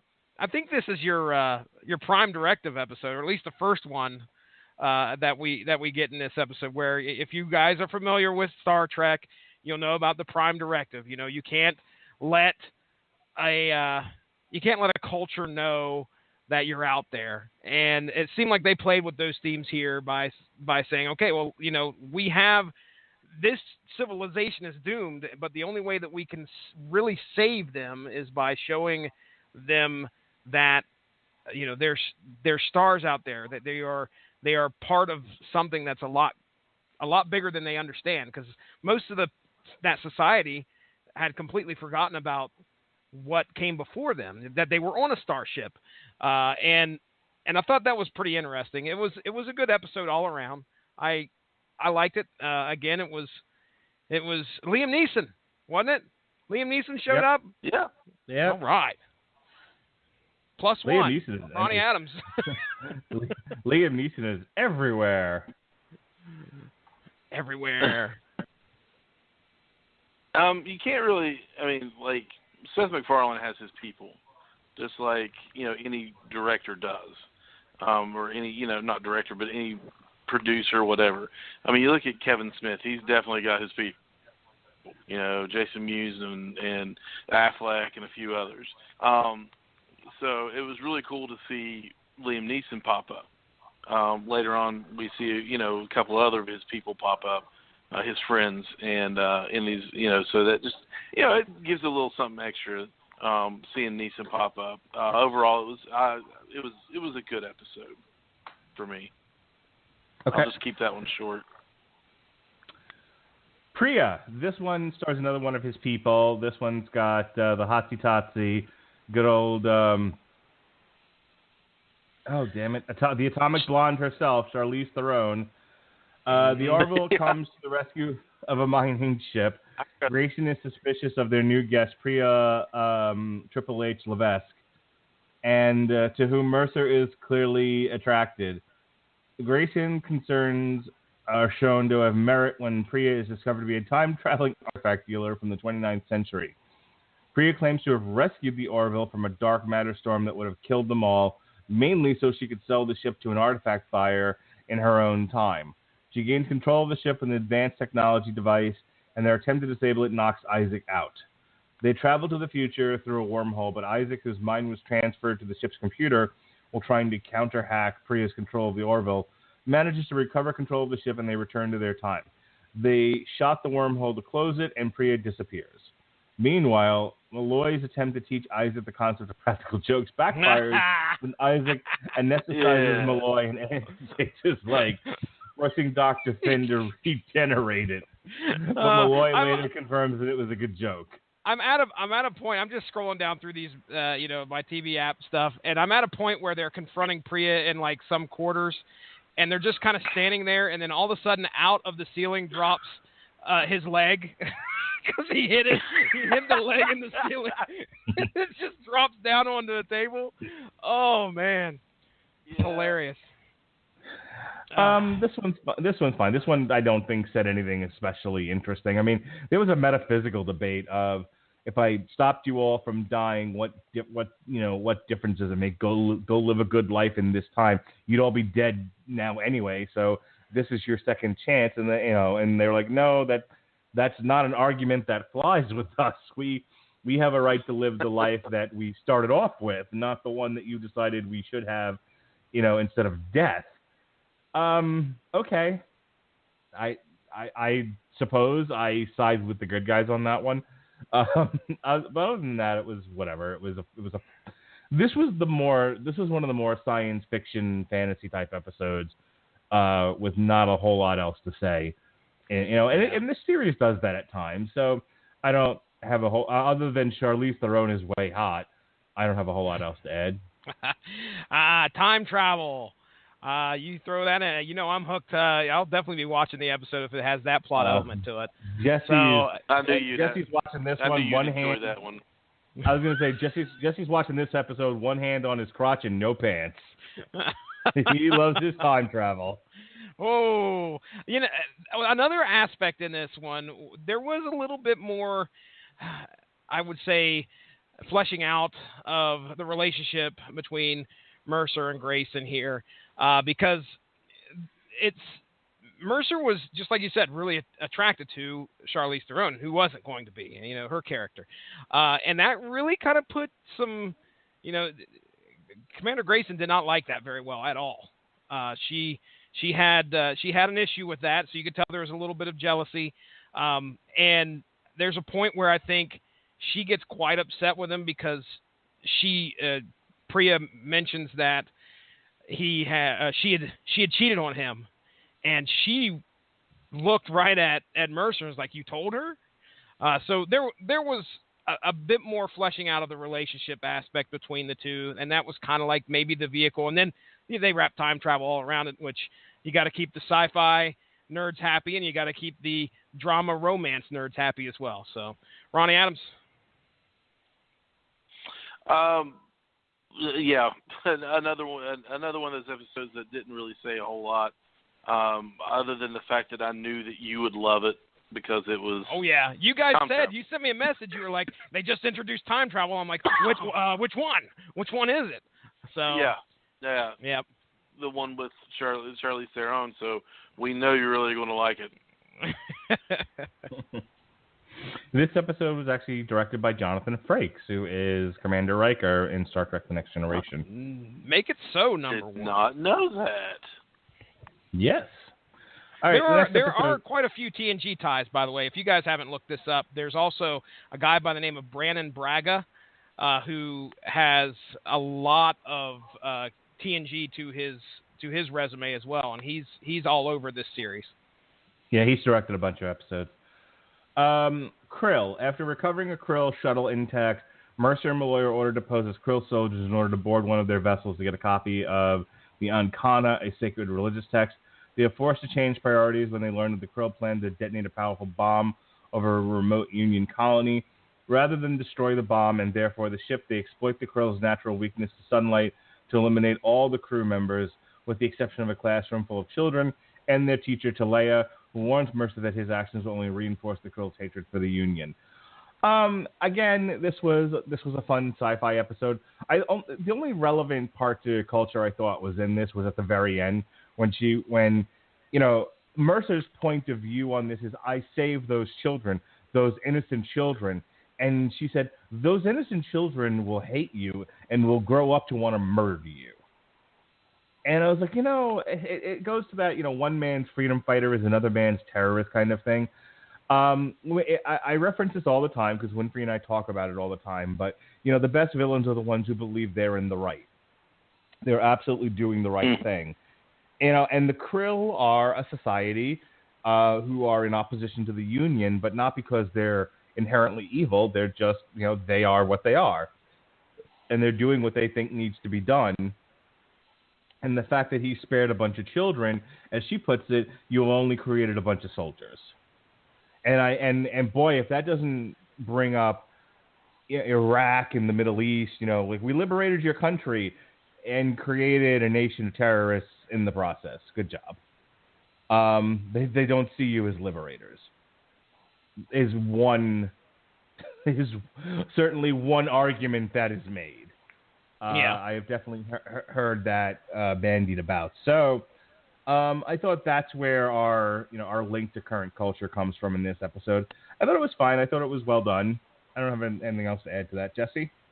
A good exploration of the Krill and who they are as an enemy and a nemesis for the Union. So, and not much more than that. Ronnie? Same thing. Not much else other than, definitely explaining who the Krill are. But it was a well-done episode. I really enjoyed it. All right, here's our Black Mirror episode. Majority Rule. An undercover team led by Grayson lands on Saugus 4, an Earth-like planet with a culture similar to that of 21st century human civilization, to locate two missing anthropologists. There, Lamar is arrested for humping a statue, which receives more than 1 million downvotes, and must convince the public to pardon him or be subjected to treatment for his actions. Alara and Claire locate one of the missing, but find him in an irreversible lobotomized state. With Lamar facing a final vote to determine his guilt, Mercer brings one of the planet's inhabitants, Lucilla, aboard the Orville and learns about the master feed, which Isaac is able to hack and upload doctored images of John, narrowly swinging the vote in his favor. Now free, John and the others return to the ship and depart. The next day, Lucilla decides against taking part in a public vote. So the moral of the story is we're all morons. Just end your Facebook account. Just get off Twitter, ladies and gentlemen. We have taken a hard left into the abyss by following the signs that say, this way to the social media, you fucking retards. That was what I got out of this episode. Jesse?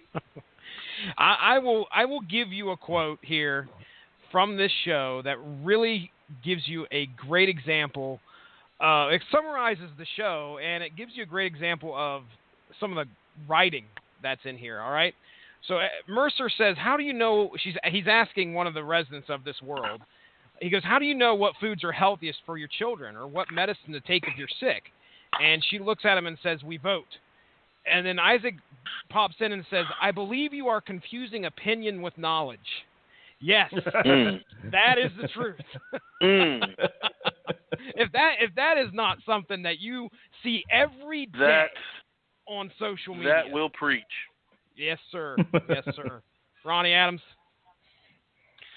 I've said it a million times. I hate social media.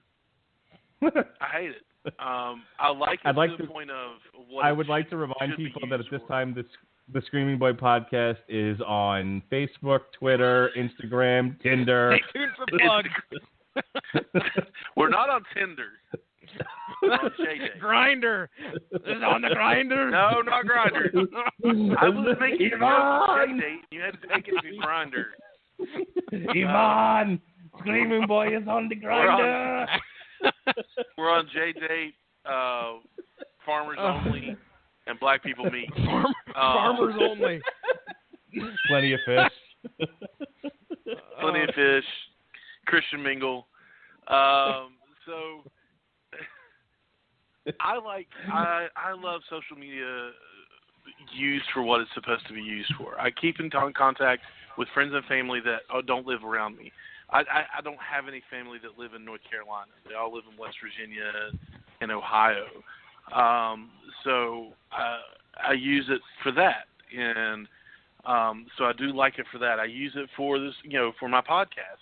I think it's good advertisement for that. We've gone live on Instagram and on Facebook, with a couple of the comic book conventions that we were at, or I was at, and I think it can be. It's an amazing tool, but people have taken this tool and they have perverted it, just like in the show, not to that extreme, but it's gone from there is a difference between knowledge. What was the quote again? There's a difference between you are confusing opinion with knowledge. Is what he said. Opinion with knowledge. Yep. A lot of people like to put their opinion out there as gospel truth, and the reason that it's gospel truth is because I can share it with the world. I can share it with everybody, so it's got to be true, Or I synced it on the Facebook, so it's got to be right,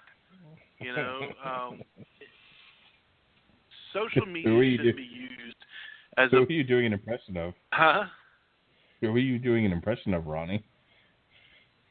America. Okay.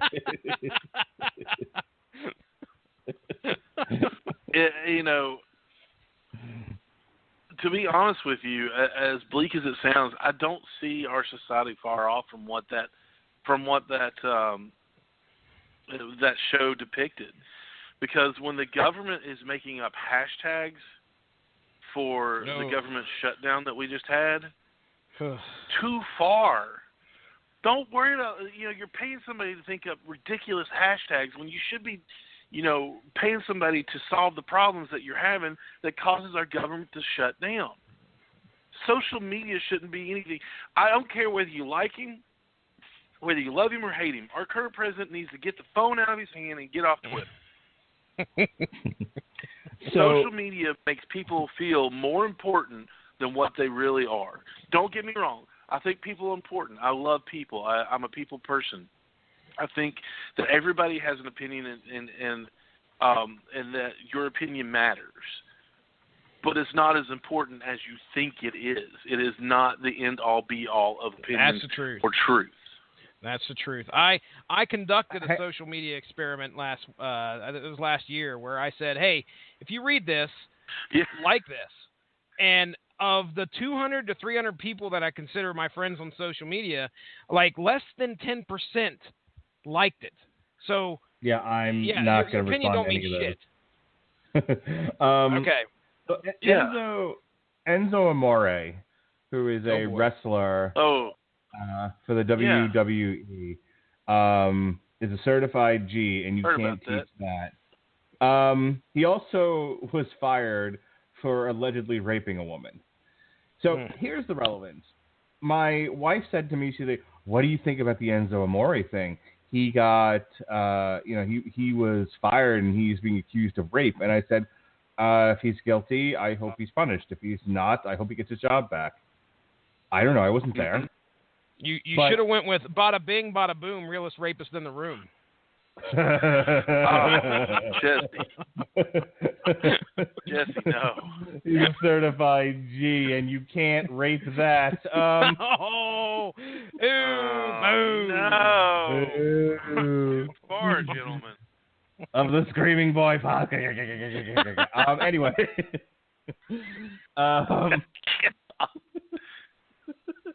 And for good measure, hang on. Wait a minute now. Oh, no. Here comes the soundboard. They fly over. They do. Anyway. But wow. Look, not to put my wife's shit in the street or anything, but there's that assumed guilt. It's all over Facebook, and they all say the same thing. Enzo Amore fired amid rape allegations, but the immediate jump to he's guilty is what I'm drawing a big circle around. This is what we do. We convict people before they ever get in front of a jury. They're just guilty. And the opposite is true too. Black people have been forever tormented in this country for decades upon decades. Therefore, O.J. Simpson didn't kill a white woman. All right. We form opinions and put them forward as fact based on how we feel about a subject. It's rare in the public conversation that we ever put forth a judgment on something based on what the actual facts are. Mm-hmm. We would be living in a much different world if we did. It's part of why I don't watch a lot of cable news anymore, because they can't. The people screaming at each other can't both be right, and they're both accusing the other one of not having the facts. It's like, all right, you can't both be. This can't possibly be right. So I've kind of given up listening. I liked the episode a lot. I thought it spoke very plainly about our culture as it is right now. People asked, and again, I'm not drawing any kind of, I'm not commenting on whether or not this was a good or bad thing. It's not for me to say. But people asked, like, how could Trump have been elected president? And I said, well, essentially, he's the cultural equivalent of Ronald McDonald. And, he's essentially just an icon, a figurehead, an emblem.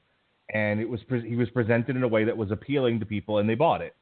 Literally bought it. They bought it with their vote. They paid for it, got a receipt with their vote. He was a product. And it's amazing to me in this country how we're willing to be sold just about anything if it's sold the right way. It's whether or not you liked any of the alternatives out there. There were real alternatives to an empty suit, and we, by and large, elected the Ronald McDonald. And I think that episode Oprah Winfrey 2020. Yeah. Or The Rock. Or The Rock. Rock is VP. Both of you, get out. Into the fold, unless there's anything more you guys want to say about this. While traveling to a recreational planet in a shuttle, Isaac, Finn, and her sons, Marcus and Ty, fall into a spatial fold and crash on a planet devastated by famine and disease and populated by cannibals, like you do. Finn is separated from the other it's happened before. He's captured by a survivalist named Drogon. While she works to escape, Isaac, who is unfamiliar with the care of human children, is forced to protect her sons while he tries to fix the shuttle's communication systems in order to send a distress signal. Ty becomes ill with the planet's indigenous disease. After Finn kills Drogon and reunites with the others, Isaac and Marcus hold off a large attack by the cannibals long enough for the Orville to rescue them. After Finn cures Ty's infection, Isaac tells her that for all the faults he sees in the children, he still thinks of them fondly. This was, really one of the only episodes that focuses on the Doctor, and it was fine. It was very much nothing really said about the culture in this one other than the culture of parenting, which is to say your children stink and we love them anyway. And that's about it. I don't, Jesse, your children stink, but you love them anyway. Go. Speaking of children, I can hear them screaming upstairs right now. My wife is going to be pissed. Dude, I have offered you the opportunity to beat your children on this podcast. Please, beat your children on this podcast. I mean, good or bad, it's going to draw some attention. That's true. Ratings. Did you hear that podcast where that dude beat the crap out of his kid? There's the horse. And there's the horse. I guess we need to stop beating the dead horse. What is happening?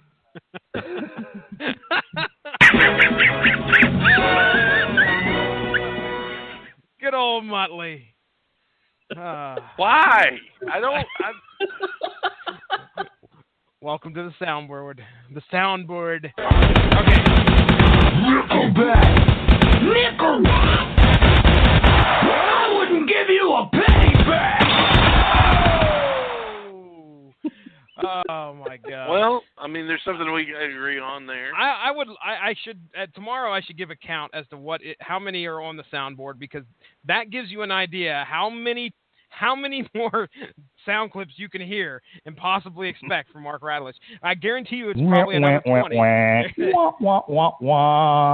It's a living, huh? Yeah, you don't even have any of the good ones. Yeah, that guy. Yeah. Hang on one. Holy crap, that is the soundboard. I'm done. Oh my gosh. Ronnie Adams, did you know you may not appear on the Metal Hammer of Doom every Wednesday, but you do appear on the Metal Hammer of Doom every Wednesday. But I appear on the Metal Hammer of Doom every Wednesday. Every Wednesday, I start losing my mind halfway through the show. I'm like, gotta press the button. All right. I think I talked. Push the button. He does too. Gotta press the button.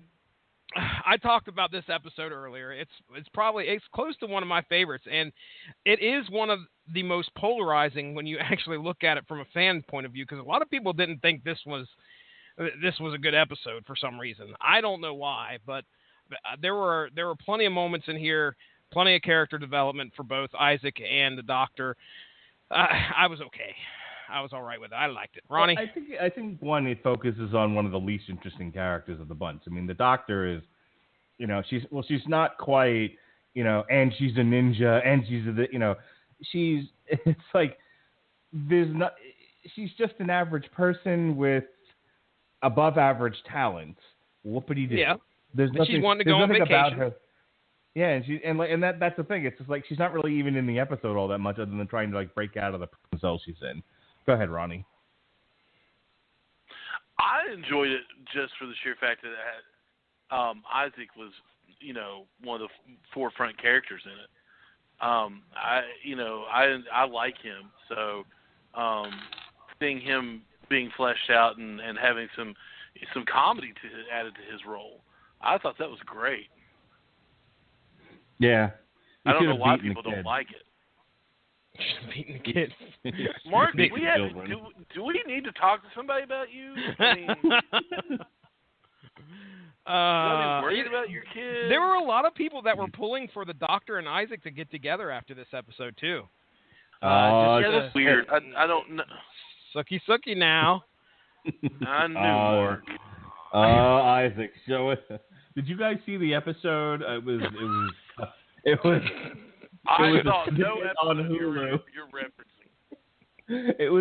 It wasn't in the regular episode. It was kind of like a snippet that was just on Hulu, where they were all sitting around at the bar, and they were like, "Come on, Isaac, show us your dick. Come on, Isaac, show us that TV. That doesn't exist.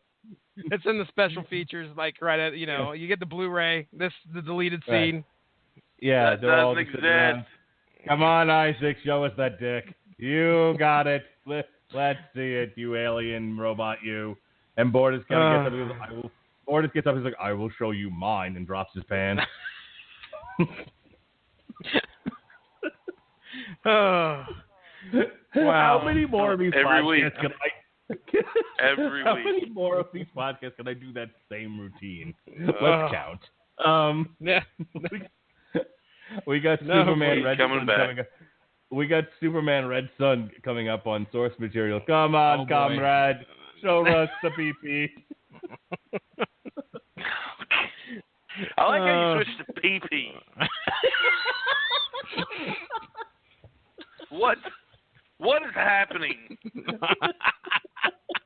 Why do Russians say PP?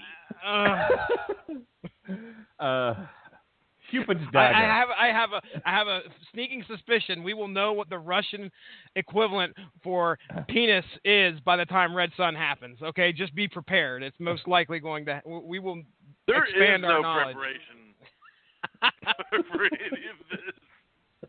Hey, Ronnie, did you read up? No. I'd like to be surprised. Oh, you'll get surprised, sir. You'll be surprised. Yeah. Come on, Mark. Go next episode, damn it. Come on, no more trying. PC talk. No more of that super secret part of the episode where they were like, "Come on, Isaac, show us that dick. Come on, Isaac."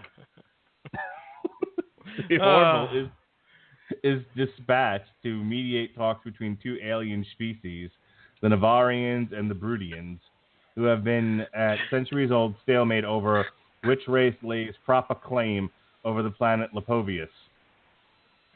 Also assigned to this matter is Rob Lowe. Woohoo! Hubba hubba. The Recapsian, whose affair with Grayson a year ago ended her marriage to Mercer to scan an ancient artifact from the planet. Oh, come on. Rob Lowe's a handsome man. For the planet for DNA to reveal. I didn't say any different. Okay, so what's the objection here? What? I think Ronnie was surprised at how enthusiastic you were about Rob Lowe. I think that's all. Rob Lowe's a very handsome man. I would say he's as handsome as Charlize Theron is pretty. And I look. What? Don't be a sexist, Ronnie. Why can't we appreciate good-looking men on this podcast? I have a show. It's called the Scream Boy Podcast. We ain't I'm done yet. my plugs now. You cut it out. You stay right there, Ronnie, right where you are. To scan an ancient artifact from the planet for the DNA to reveal which species was the original inhabitant. Unbeknownst to the crew, Rob Lowe secretes a sex pheromone as part of his mating cycle, which affects the crew, resulting in trysts between Derulio and Grayson. Like you do. Derulio and Mercer. So, Mindy, put that on a T-shirt. Like you do. And Finn and Yaphis. Put it on a shirt. Put it on a shirt. This incapacitates the affected officers, resulting in the Navarian and Brudian delegates canceling their mediation and a full-scale battle in orbit around the planet. The crisis is resolved when Derulio and Alara expose the ambassadors to a modified version of the pheromone, resulting in a temporary infatuation that prompts a ceasefire. Ah, shit. They be Does it ever? DNA test results. DNA test results from the artifact reveal the planet's inhabitants were common ancestors to both species, legitimizing a mutual claim to the planet.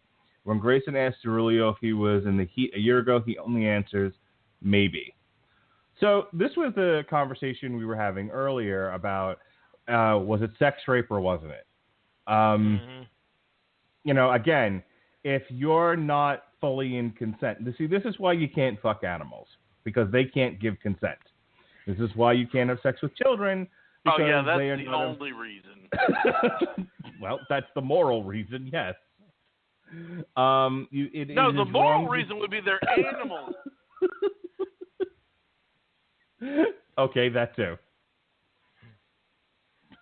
God. All right. Why do I have to explain these things? From a metaphysical standpoint. There are people who would argue. There would be people who would argue differently. By the way, they make they make eloquent arguments as to why it's okay, and the delineating factor between the two is animals cannot give consent. Obviously the same thing with children. They're not of an age where consent is possible. So this is kind of when you start breaking things down to least common denominators. This is what we keep coming back to, whether or not there's consent. And if you have a being that's exerting a pheromone that makes you behave differently than you normally would, you're not really in the right mind to give consent, and therefore is it... See, this is where it gets tricky. You understand what I'm saying, Jesse? Are you picking up what I'm putting down? Why I struggle with this episode? Yeah, this right here, you mentioned that it was left pretty ambiguous. What was the word? Ambiguous. How's that? Ambiguously. Yeah, something like that. They didn't spell it out, which, again, leaves the question in your mind. I dumb it down for myself, okay? They leave the question in your mind as to whether, did she make that decision on her own, which I think has more implications. I could give it, I wasn't really too concerned about Rob Lowe and, potentially, I mean, it's a horrible thing to think about, but potentially raping her. But I was more along the lines of, okay, how is this going to resolve or do anything for the relationship between Mercer and Grayson themselves? And they just kind of leave that up to like, well, I think maybe, I can't remember his exact words, but he does not explicitly say, yeah, oh, definitely. I was exerting the pheromone at that point in time. No, they leave it up to question. So that way, it also leaves the audience a back door into getting on Commander Grayson's side, because at that point in time, you have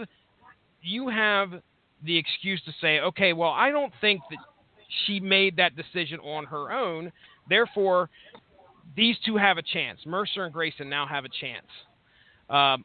That was more what I got out of it. Ronnie? I agree with you, Jesse. It's left up in the air just to. You can't have him come out and say yes, I did, yes, because then you come across the whole well, that's wrong, that's rape. Yeah.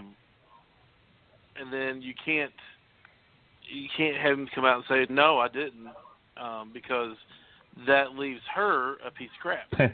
Then she's a whore. That cheated on him, Yep. And then she's a completely unlikable character at that point. I don't care who it is. She is awful. I mean, she's completely unlikable, and you don't want them to get together, period. Because his character is such a likable character that you don't want him to be with that, somebody that's going to do him like that. Agreed. I'm done talking. Do we want to go back to why we're not supposed to have sex with animals? Do we feel like that got covered really well? What time is it? The answer's no. No. Mark. Why is it even a question? We live in interesting times, Ronnie Adams, and, Oh, boy. People have opinions. I'm just sharing what those opinions are. They're wrong. Their opinions are wrong. Okay. Am I once again confusing opinions with facts? No. Exactly. Yes. At this point, you are. Moving right along. Firestorm. When Lieutenant Payne is trapped beneath debris during a plasma storm, Alara's pyrophobia causes her to hesitate after he dies. She blames herself. Mercer declines her resignation and suggests she discover the cause of her pyrophobia. She learns from her parents, who are Robert Picardo and Molly Hagan, that as an infant, her mother fell asleep cradling her when a fire broke out in the kitchen. Bees don't burn in the kitchen! Alara's cries woke her up just in time to save them both. Soon the Orville encounters strange phenomena, including it, a giant spider that eats most Can I life. just say that clown was terrifying? Murderous versions of Finn and Isaac. It is revealed that Alara is in the holographic simulator in a program she ordered Isaac to create to simulate any other potential fears she may have, and having Finn erase her short-term memory of having made the request to ensure an authentic reaction to the program. She completes the program, after which Mercer threatens to court-martial her for invoking Directive 38, allowing the Chief of Security to override the captain's clearance so that no one could abort the simulation early, but decides to let Lara off easy, saying he was impressed by her ability to overcome every obstacle. I'm not really into... I said the same thing when we talked about this in Black Mirror, and it's really funny that how many of these episodes resemble episodes from Black Mirror. There definitely seems to be some themes running in Hollywood that that writers feel a need to tackle. But the idea of being in a virtual reality world and not knowing you're in one and having to react to weird shit happening to you, I'm not into it. I don't relate to it. I understand the relatability in terms of these modern times and that being a thing, but it doesn't appeal to me. Jesse? This feels like, okay, they had kind of a first season mapped out. Now, when they put this out there, they don't know if they're going to be renewed for a second season. So there's probably a lot of beats that they want to hit, maybe a lot of themes that they want to hit as well. So this was their chance to kind of dive into the Alara character and give us a horror-themed episode as well, because there's a lot of creepy shit that happens in this episode. And I kind of, that felt kind of on the nose for me, like, okay, this is the avenue that they're going. And yeah, the parallels to Black Mirror are pretty evident here. But again, what I liked about it is it had me guessing. It had me guessing at the beginning. I think I figured it out way before they did. But regardless, I was still guessing, like, holy crap, what is going on? Why could everybody see this? Why are these things? Why is this craziness going on? And then at the end, we get our resolution where we find out it's all a simulation. It sounds pretty. It's kind of stock nowadays for that to be the answer or the ending of an episode. But still, I had a fun time watching it. Ronnie? Yeah, it felt like almost like a throwaway episode, to be honest. Yeah. But I still had fun watching it, because as much as I hate clowns, it was that's part of you that. And it's all about the episode was all about overcoming fear, finding out who you are. And yeah. I've been afraid of clowns since I was a kid, and so that was that's always been a part of me. Like going to see the new It movie. I was like, yeah, heck yeah, I'll go see it, because it's that's a fear of mine, and I need to get over that. And so that's what I got out of it, and I, it was still a lot of fun, to watch it and to watch her punch a clown in the face. That was cool. So, like you do. Oh, I will straight jack a clown right in the face. Just punch him. Don't like him. Don't have any use for him. Whoop that clown's ass. All right. I will. Don't like him.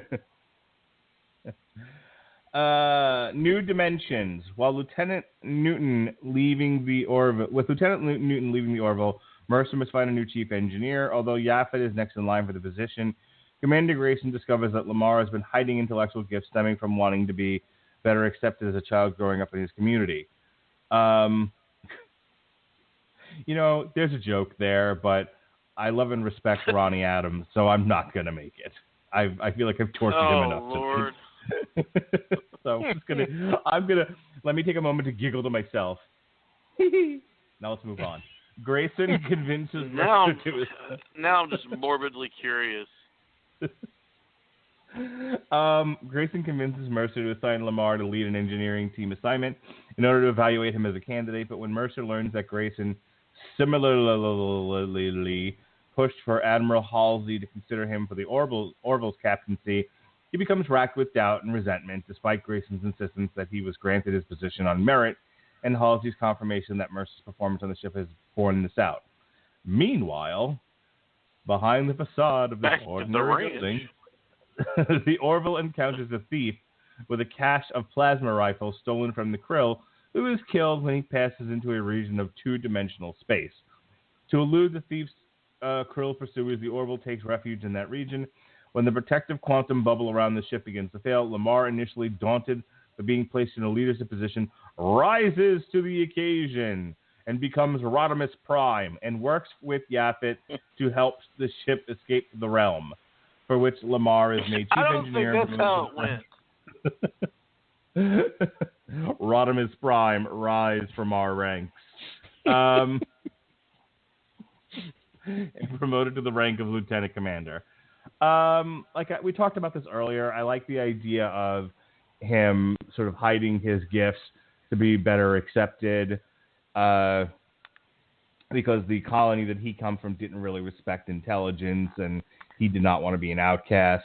And he's also he was also kind of the everyman character. I feel like they wrote him this way in this episode because they realized that having two Gordons was dumb, and it was essentially white Gordon, black Gordon. So they had to come up with something else for him to differentiate the two. And so, okay, well, he's a genius, like everybody else on the ship. The real fun thing in this is when they go into two-dimensional space. It looks like a video game. Jesse? Yeah, I talked about, my feelings for Jay Lee at the beginning of this show. The saving grace for this episode, though, in my opinion, is the science fiction revolving around, going from 3D to 2D space, which I thought, personally, I don't know if I've even seen anything like that represented on a television screen before. I was just perusing through here. Somebody mentioned there was a book called Flatlands or something like that, that maybe, I don't know if it was the inspiration for this episode or elements from it were taken from there. But regardless, that was very, in the words of my father, that was pretty neat. Pretty neat. well said, Mr. Star Sheriff. Well said. Ronnie. Jesse? No, Ronnie. I'm Ronnie. Indeed. You certainly are. Was I the only one that wanted to actually see this 2D flat world? Oh man, it's so cool. I loved it. I wanted more. Yes, dude. I wanted more. I wanted to see what was going on. Yeah, I wanted to see more. I wanted to see him explore it somehow. So, but it was, oh gosh.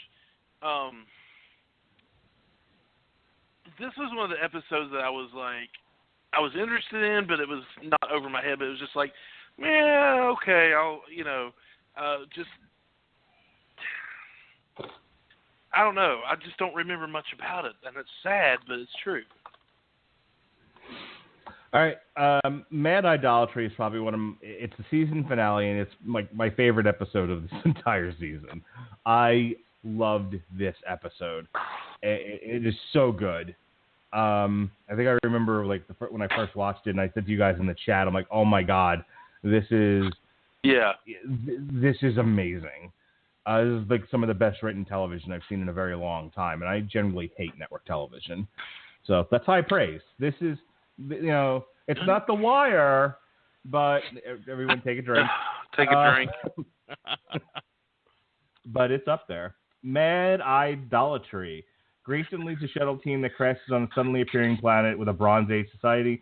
After leaving, the crew discovers the planet, phases into our universe for a short time every 11 days as 700 years passes on the planet. They discover their first visit has resulted in a religion that worships Commander Grayson. I mean, who wouldn't? She's hot, right? Hubba hubba.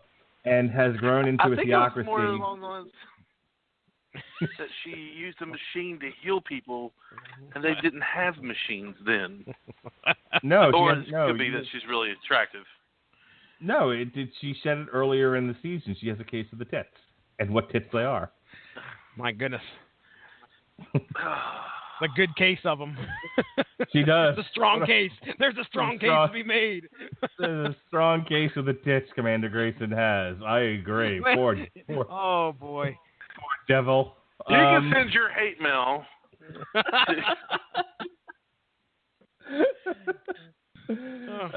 Hey, you nasty women, I'm at mradley@gmail.com. Chat me up. Nasty women. Grab your vagina suits, shake your fists. Into a theocracy resembling Earth. Someday, Lily's classmates are going to hear this podcast. They're like, dude, your father, man. Dude. A theocracy resembling Earth's Middle Ages. Admiral Ozawa reprimands Mercer for omitting mention of the contamination and orders no further contact with the planet. His favorite episode, ladies and gentlemen. Mercer and Grayson defied... Hey, look, I'm out of sleep. This is big time. Mercer and Grayson defy this order by returning to the planet to inform the society's religious leaders of the truth, but a subordinate assassinates them like you do. As a result, by the time the planet next appears, its society is comparable to early 21st century Earth with religious bickering and strife. Resolving to end the suffering, Isaac stays on the planet when it phases out, spending 700 years with them.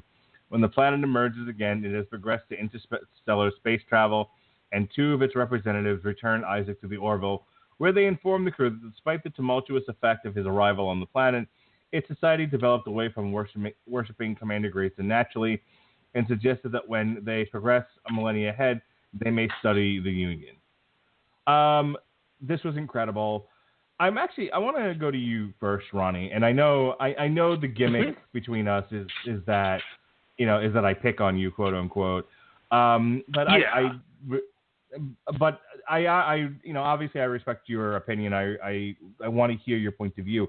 One of the reasons why I want to hear from you is this really dealt head on with religion in a non-denominational sort of agnostic way.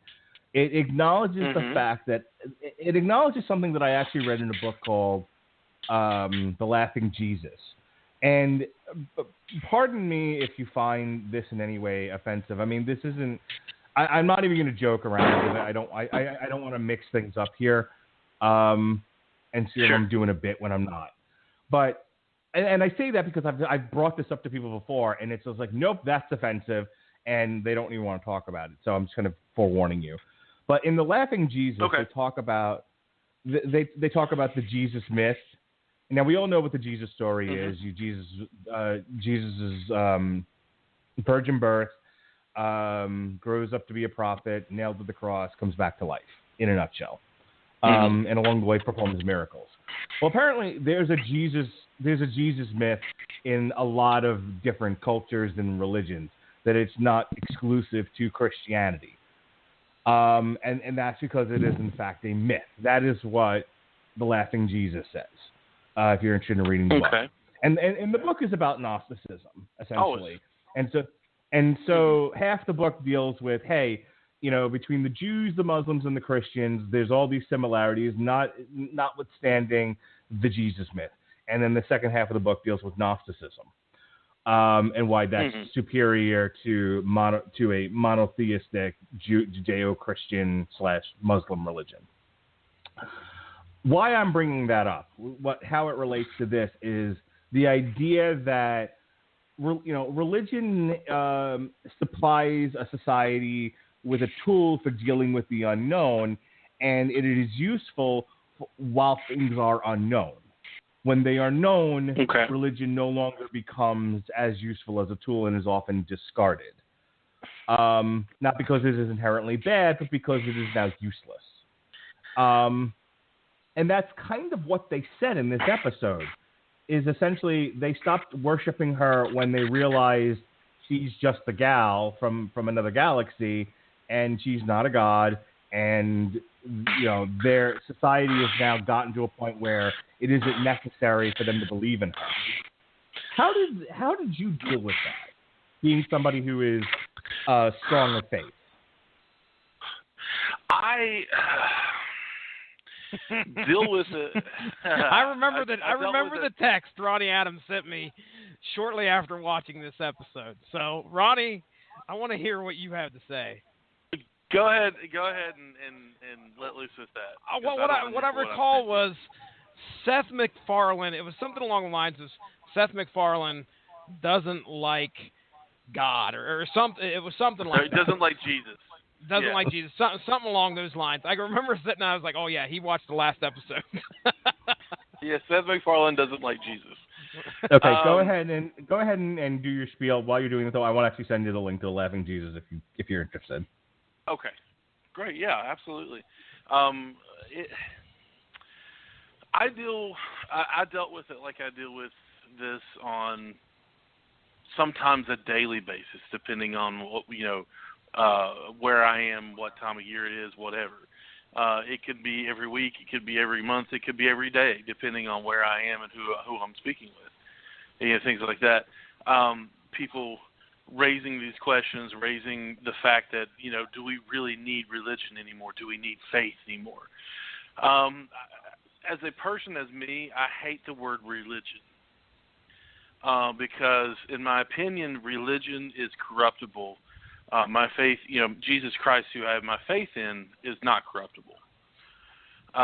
So I'll lay that out there. I think it's a very arrogant thing to say that one day we're going to know everything and that faith as a whole is going to be useless, because that's where that's where this episode took me. That they were that they were so far advanced in their society that they no longer had a use for any kind of faith, any kind of blind faith, or faith in general. That these people who, every 11 days was 700 years to them, had come to a point where they understood enough of everything where they didn't really need it anymore. And I think that's the hopes to me, that's what they're kind of hoping for in the writing of this episode, of them saying, one day maybe we'll understand that we'll all, live in this perfect society that, where everybody understands each other, everybody's tolerant of one another, and we'll never have arguments about it again, because religion is what starts all arguments. Now, that may be very, I may be completely off base of, with that last part, but that's where it took me. I see the argument. I understand the fact and the need for science and learning and knowing. I always ask questions. It's never bad to ask questions about faith, about trusting, and science is a good thing. Science was created so that we weren't dumb and didn't do dumb things all the time, and that we understood how things worked. Otherwise, the world wouldn't be where it is right now if we didn't have science. I wouldn't be able to talk to you in Florida and Ohio over the internet and broadcast it live without some sort of, without the understanding of how things work. There's a need for that. But in my opinion, we're never going to know what the future is going to bring. We're never going to understand everything, because I'm not that arrogant to say that we're going to learn everything about everything. So there's always going to be a need for faith of some sort. There's always going to be the need to accept the unknown and just say, you know what? Maybe there is a God, or maybe there is a need. Do you understand where I'm coming from on that? No, I think I it's a very arrogant do. standpoint. I think it's a very arrogant standpoint to say we're going to know everything. When right now we don't know a whole lot of anything. Was your opinion more of the, more liberals being liberals, more people who hate Jesus, just hating on Jesus, or, it was like, okay, well, this was at least this was at least an interesting episode, and while I don't agree with the premise, I at least found the argument fascinating. If I didn't have that opinion about this episode, I would have, or the show as a whole, I would have stopped watching after episode 1. Okay. Because it Jessie, raised enough questions about, what I believe, what I don't believe, or anything to go, nope, turn it off. I don't want to. I love to listen to people's opinions and arguments, and not arguments. I hate arguments. I love to listen to people's opinions. I love debates. I love talking to people and fleshing out what they believe and why they believe and everything else, because it gives me an opportunity to share what I believe. It gives me an opportunity to, be an adult and actually talk to people about, about my faith and why I believe it and why I believe certain things I do. That I don't hate people just because I love Jesus. In turn, I don't believe that people who are atheists or agnostics, I don't believe they hate me because I love Jesus, or they don't believe. I don't think they hate me. But there are people on both sides that do have a blind hatred of things they don't get, they don't understand, and they won't listen to. So if I did not have that interest in people and want to learn why and how they tick and why they think that, I would have stopped watching this after episode 1. If you had written and I think that's a very important. If you had written the episode, how would you? They have to conclude the episode in some way. So they get it to the point where Isaac goes down to the planet, and then there's that 11-day wait to see how it's all going to turn out. Mm-hmm. And they hand you the script, Ronnie, and they say, "Okay, we don't have an ending here. We don't have a finish. Give us a finish." Knowing you're not wazooey about the idea that, they eventually just came to realize that religion is shit, and right. and they moved on without it. What do you do instead? How do you end that episode? Well, you're going to have to leave it in an ambiguous way, not an ambiguous way, but you're going to have to leave it in a more open way because of the different audiences that you do have.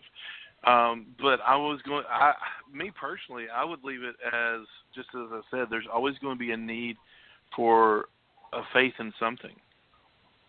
There's always going to be there's always going to be an unknown. We don't know everything.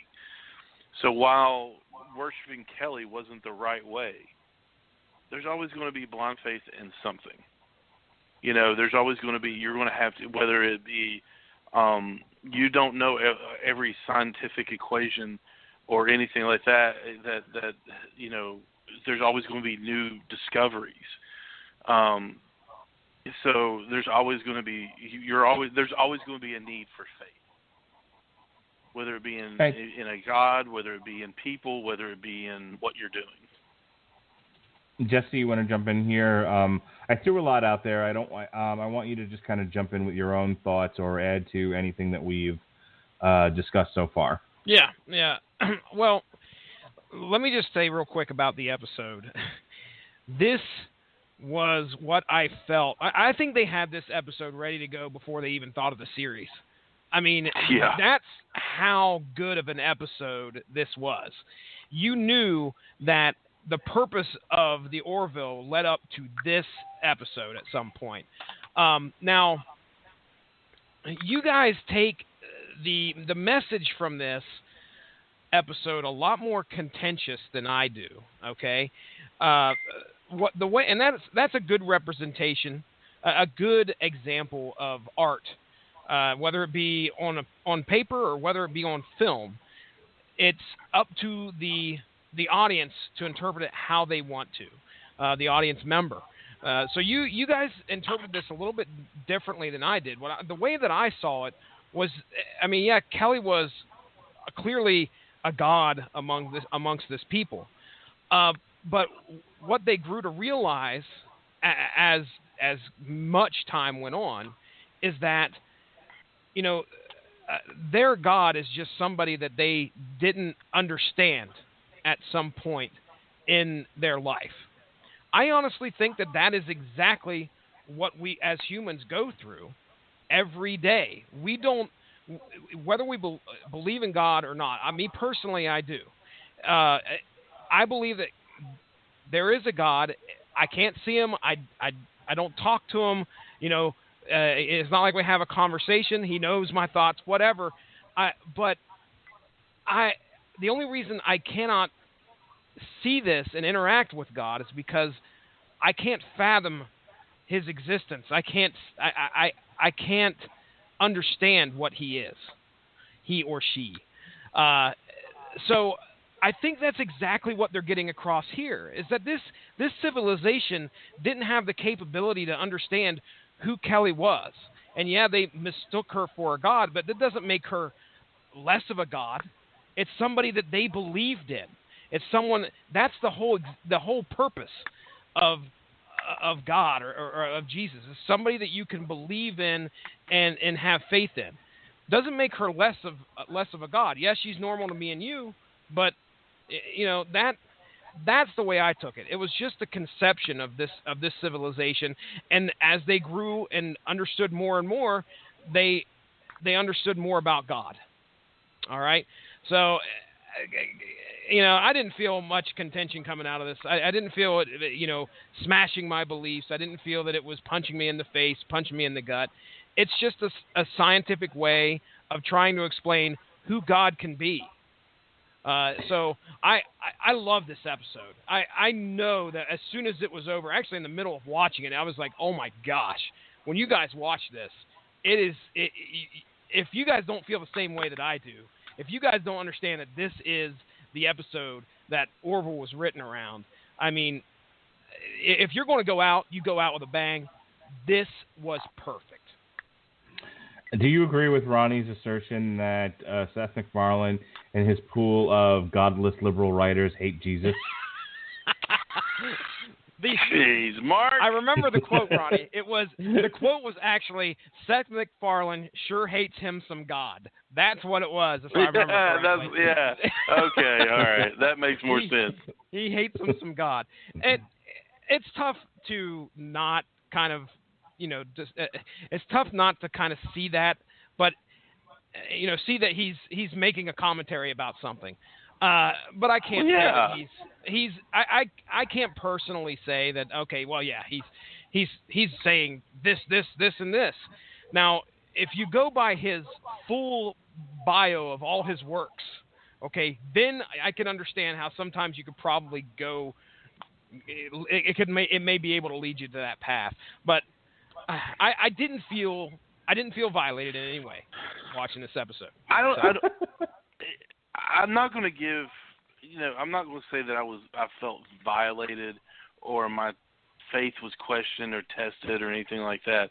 But I definitely do feel like if you want to go to the extreme with it, I feel like the smarter people got in that episode, the more intelligent they got, the less faith they had. Okay. And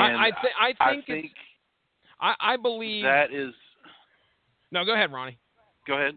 Oh, I was going to say, and that is a common theme amongst some people that I have dealt with in the past, that don't know each other, that have similar views, that because someone chooses to have faith in something they can't see, touch, taste, or smell, they're not very smart. Well, that's certainly the Bill Maher argument. Essentially, right. That or Jim Cornette is that you're a dumb fuck if you believe in magic people who live in the clouds. That's right. That's literally how they put it, which I think is very condescending. I know is very condescending and insulting, because and this is the conversation I've had with my father. My own opinions aside, I see the value in faith. I certainly, it can be a lonely, shitty world out there without something greater than yourself to believe in. That's the point I've always tried to drive home with him. That's the point that he consistently misses. Like every fucking time we have this argument. There's going to be good and bad to everything and every opinion. There are people of faith who have strong opinions that are so far off base that it's embarrassing. And, you take, one of the most famous ones, the Westboro Baptist Church. That is what I feel like I am judged by every time I mention that I am a Christian.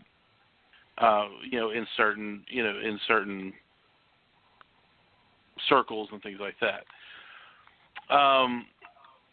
But also, I don't believe that every person who does not believe in God, I don't believe that they are a God-hating,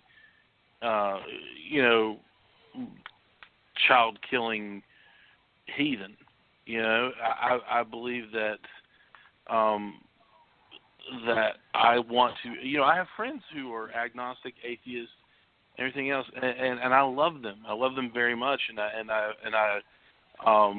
I desire to hear their opinions, their thoughts, their hopes, their dreams, everything else. I want to talk to them. I want to discuss why I believe, why they believe, or choose not to believe.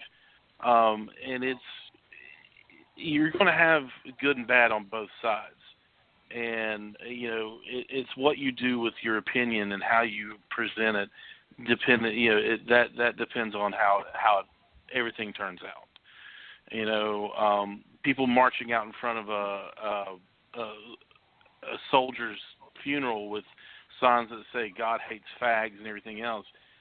That is not who represents me and my beliefs.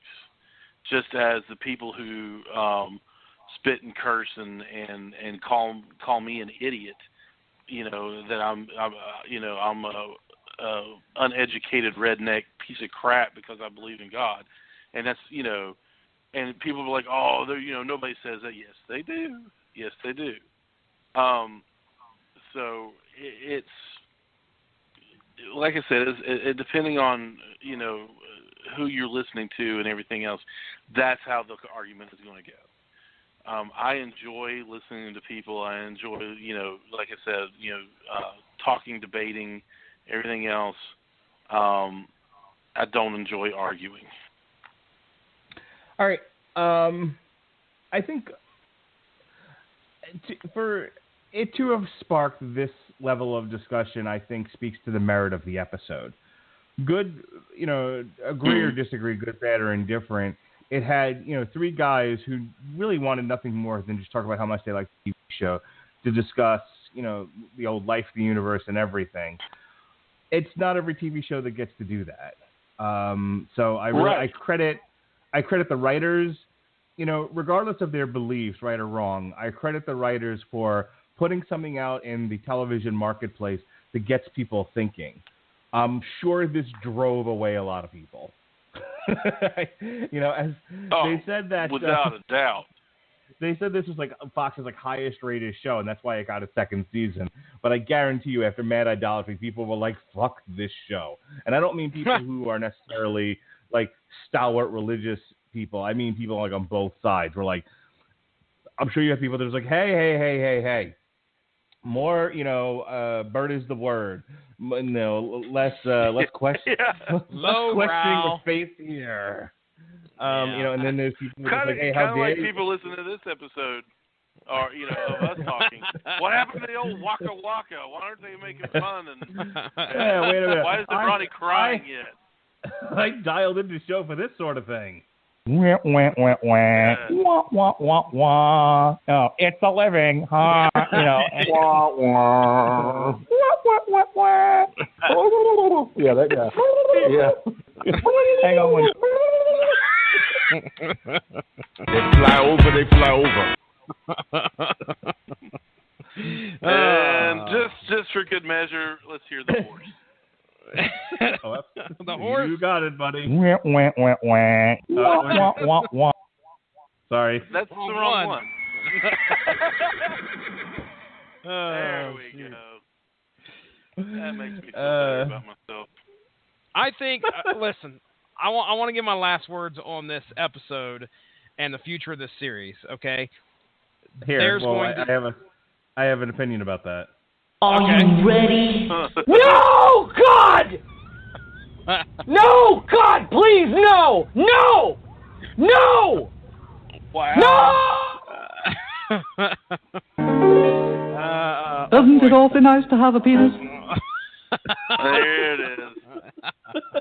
All right. Yeah. They set the bar pretty high, and whether this goes to 2 seasons or 4 seasons or 6 seasons, this episode right here will be the one to top. It was good when it comes to talking points. It was good when it comes to science fiction. I mean, a world phasing in and out, every 700 years. That was awesome. That was a great little thing to throw in there. There was some great, real science fiction in this show, which I've talked about this with Robert. We're a society that demanded the superhero movies become more funny. We don't do well with science fiction, like true science fiction anymore. We tend to lean more on fantasy and comedy to appease the masses. And this show really did get the right tenor as far as comedy and pure Isaac Asimov iRobot science fiction. That's what I loved about it. Go ahead, Ronnie. He hated it though, didn't he? Winfrey? I don't know if Winfrey even gave this a chance. I don't think he watched this. Yeah. So, okay. Yep, there it is. All right, you've been listening to Weenie in the Butt here on the Radeligion broadcast. No. In the butt. All right, this has been Dingo and the Baby. That's 2 Family Guy references. All right, I think that's it. I think there's nothing left to be said on this. I mean, hey, you don't play with your own soundboard. Ronnie, give me break the knob off. Well, that's going on the soundboard soon.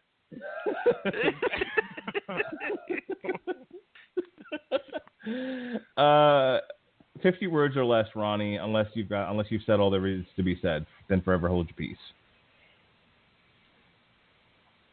About the series as a whole? No, about Weenie in the Butt, sir. Weenie in the Butt. I've been a long-time listener, no-time caller. No, the series as a whole, I think it's excellently written, well acted.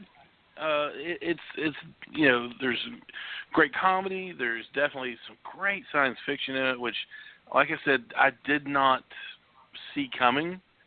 I think that's why I'm such a fan of it, because it was so out of left field for me, for what I thought it was going to be. I really, really, really enjoy this. I mean, it's no matter what beliefs or whatever you hold to, if you enjoy science fiction, you're going to like this. I really, truly believe that. If you're a Star Trek The Next Generation fan, you're going to like this.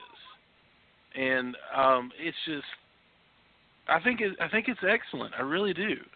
And if you haven't by now, Winfrey, give it a chance. I don't know who's listening to the show, but we're only talking to one person, Winfrey.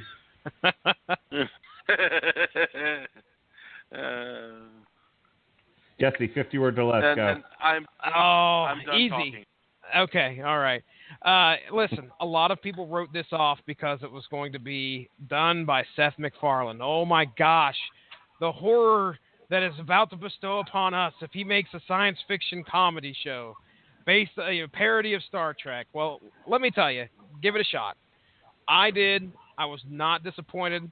I'm not the most conservative person, but I'll tell you right now, I had feelings on some episodes.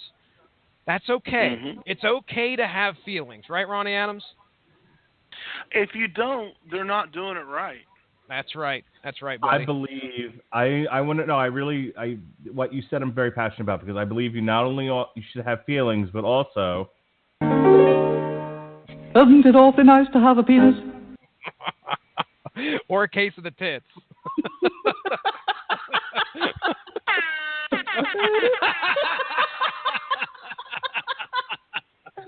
Break the knob off.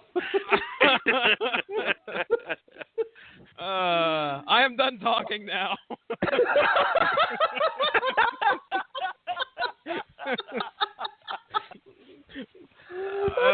Oh, my goodness. All right. The Barbie movie will be out on May 8th, 2020. Oh, dear God. No. So, I'm doing plugs. I'm plugging the Barbie movie in 2 years. If I could just run down the list of movies that'll be out in 2020, starting in January. No. All right. Now we're entering the next hour of our show. The schedule. All right. Tomorrow night on the Metal Hammer of Doom, we'll be looking at Avatar Country. If you go back in the archives this week, we looked at The Vision by Tom King, and we talked about that dick. Oh, Vision, show us that dick. No, we had another very intellectual discussion, believe it or not, about Tom King's The Vision. So go ahead and check that out on source material. Next week, it's more of me and Jesse, more of what you asked for. We're going to talk Black Mirror Season 4, speaking of Star Trek. And then our second on trial for the month of January, Sean's pick. Apparently The Godfathers are now all on Netflix, so go ahead and check those out. And we're going to look at The Godfather Part 3. What? Which I've never actually seen. What now? What are you having a connection about? Oh, no, I didn't realize they were all on. Man, I got to go and watch 2. Yeah, from what I understood, the article that we read was that all The Godfathers were going to be on the Netflix. I'm like an old man. They're going to be on the Netflix. Don't trick the internet. On the interwebs. So we're going to put The Godfather 3 on trial, and then we'll follow that up with Machine Head Catharsis on the Metal Hammer of Doom. In the month of February, here's what we got going on. More TV parties and on trials for you peoples we love so much. On the February 6th, Alexis Hana is going to be on TV Party tonight to discuss Pinky and the Brain Volume 1. Just in time. I bought that entire series on Apple iTunes just in time for the whole thing to be uploaded to fucking Hulu. Yep. February 13th, we got another on trial. It's Training Day. That's another one of Sean's picks. So we'll go ahead and look at that. It's going to be an interesting one to pick apart. And then Damn You Hollywood makes its glorious return in 2018. It is the beginning of Robert Winfrey's Winter of Discontent as we review Black Panther. And then Ronnie Adams, I have you all... Yes, the long winter. Batman had a long Halloween, but this is 2018 is going to be the long winter for Robert Winfrey. It's Pirates Week all week long from the 26th through the 28th. Then I have you all to myself on the 27th, Ronnie Adams. We're going to do Black Sail Season 2. Isn't that going to be fun and interesting? Indeed. It's going to be awesome. It's going to be awesome. Ronnie Adams of the Screaming Boy Podcast. Why don't you tell them... Why don't you tell people where they can find you on the Instagram and the Tinder and the Puddles of Joy and whatever else you do? Oh, is there a Puddles of Joy app? Are you kidding me? I don't even know. I don't want to know what it's for. I didn't know that was a real thing. Screaming Boy Podcast, nerd culture, pop culture. We have a lot of fun on there.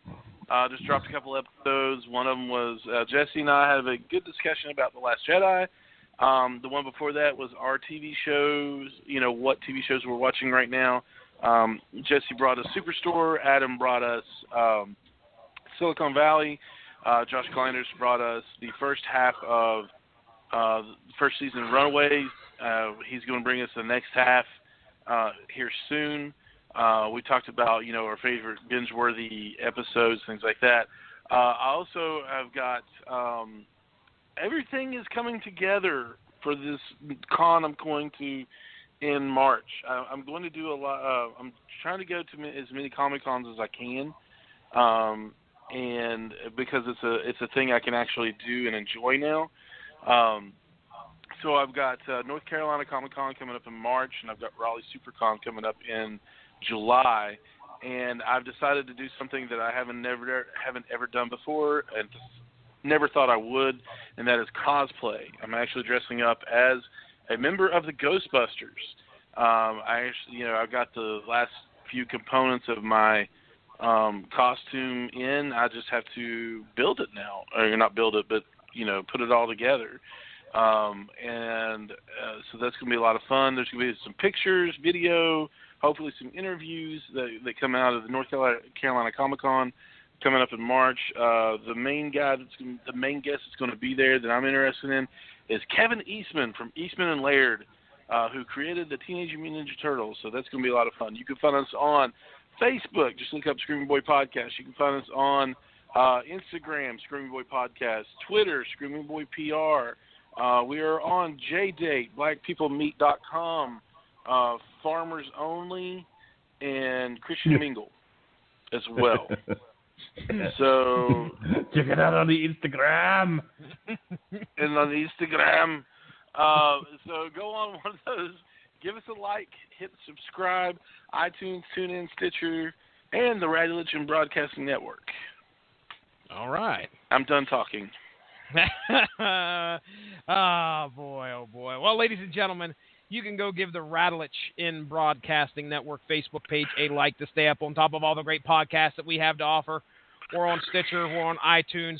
We're right here at home on the blogtalkradio.com. Just search RADULICH to find the archives.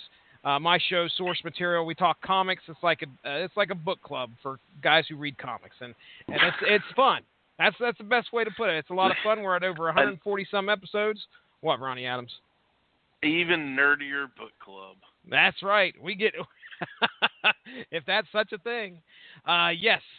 If there's a story that you're interested in, it's a very good possibility we may have already talked about it. So read it and then listen to us talk about it, or just if you don't have time to read it, listen to us talk about it. There you go. Listen to listen.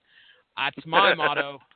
Other than that, you can follow me at Stiznarkey on Twitter. At SourceMacCast is my show's Twitter. I'm ready to go to bed, ladies and gentlemen. Mark Rattlich, get us out of here. All right. Until next time, folks, for Ronnie Adams of the Screaming Boy Podcast and for the disapproving dad and the host and the host of Source Material in his own right, Mr. Jesse Starcher, I am your mandated reporter, Mr. Mark Rattlich. This has been a Rattlich Broadcasting Network presentation of TV Party Tonight's review of Season 1 of The Orville. Be well, be safe, and behave. And don't fuck animals.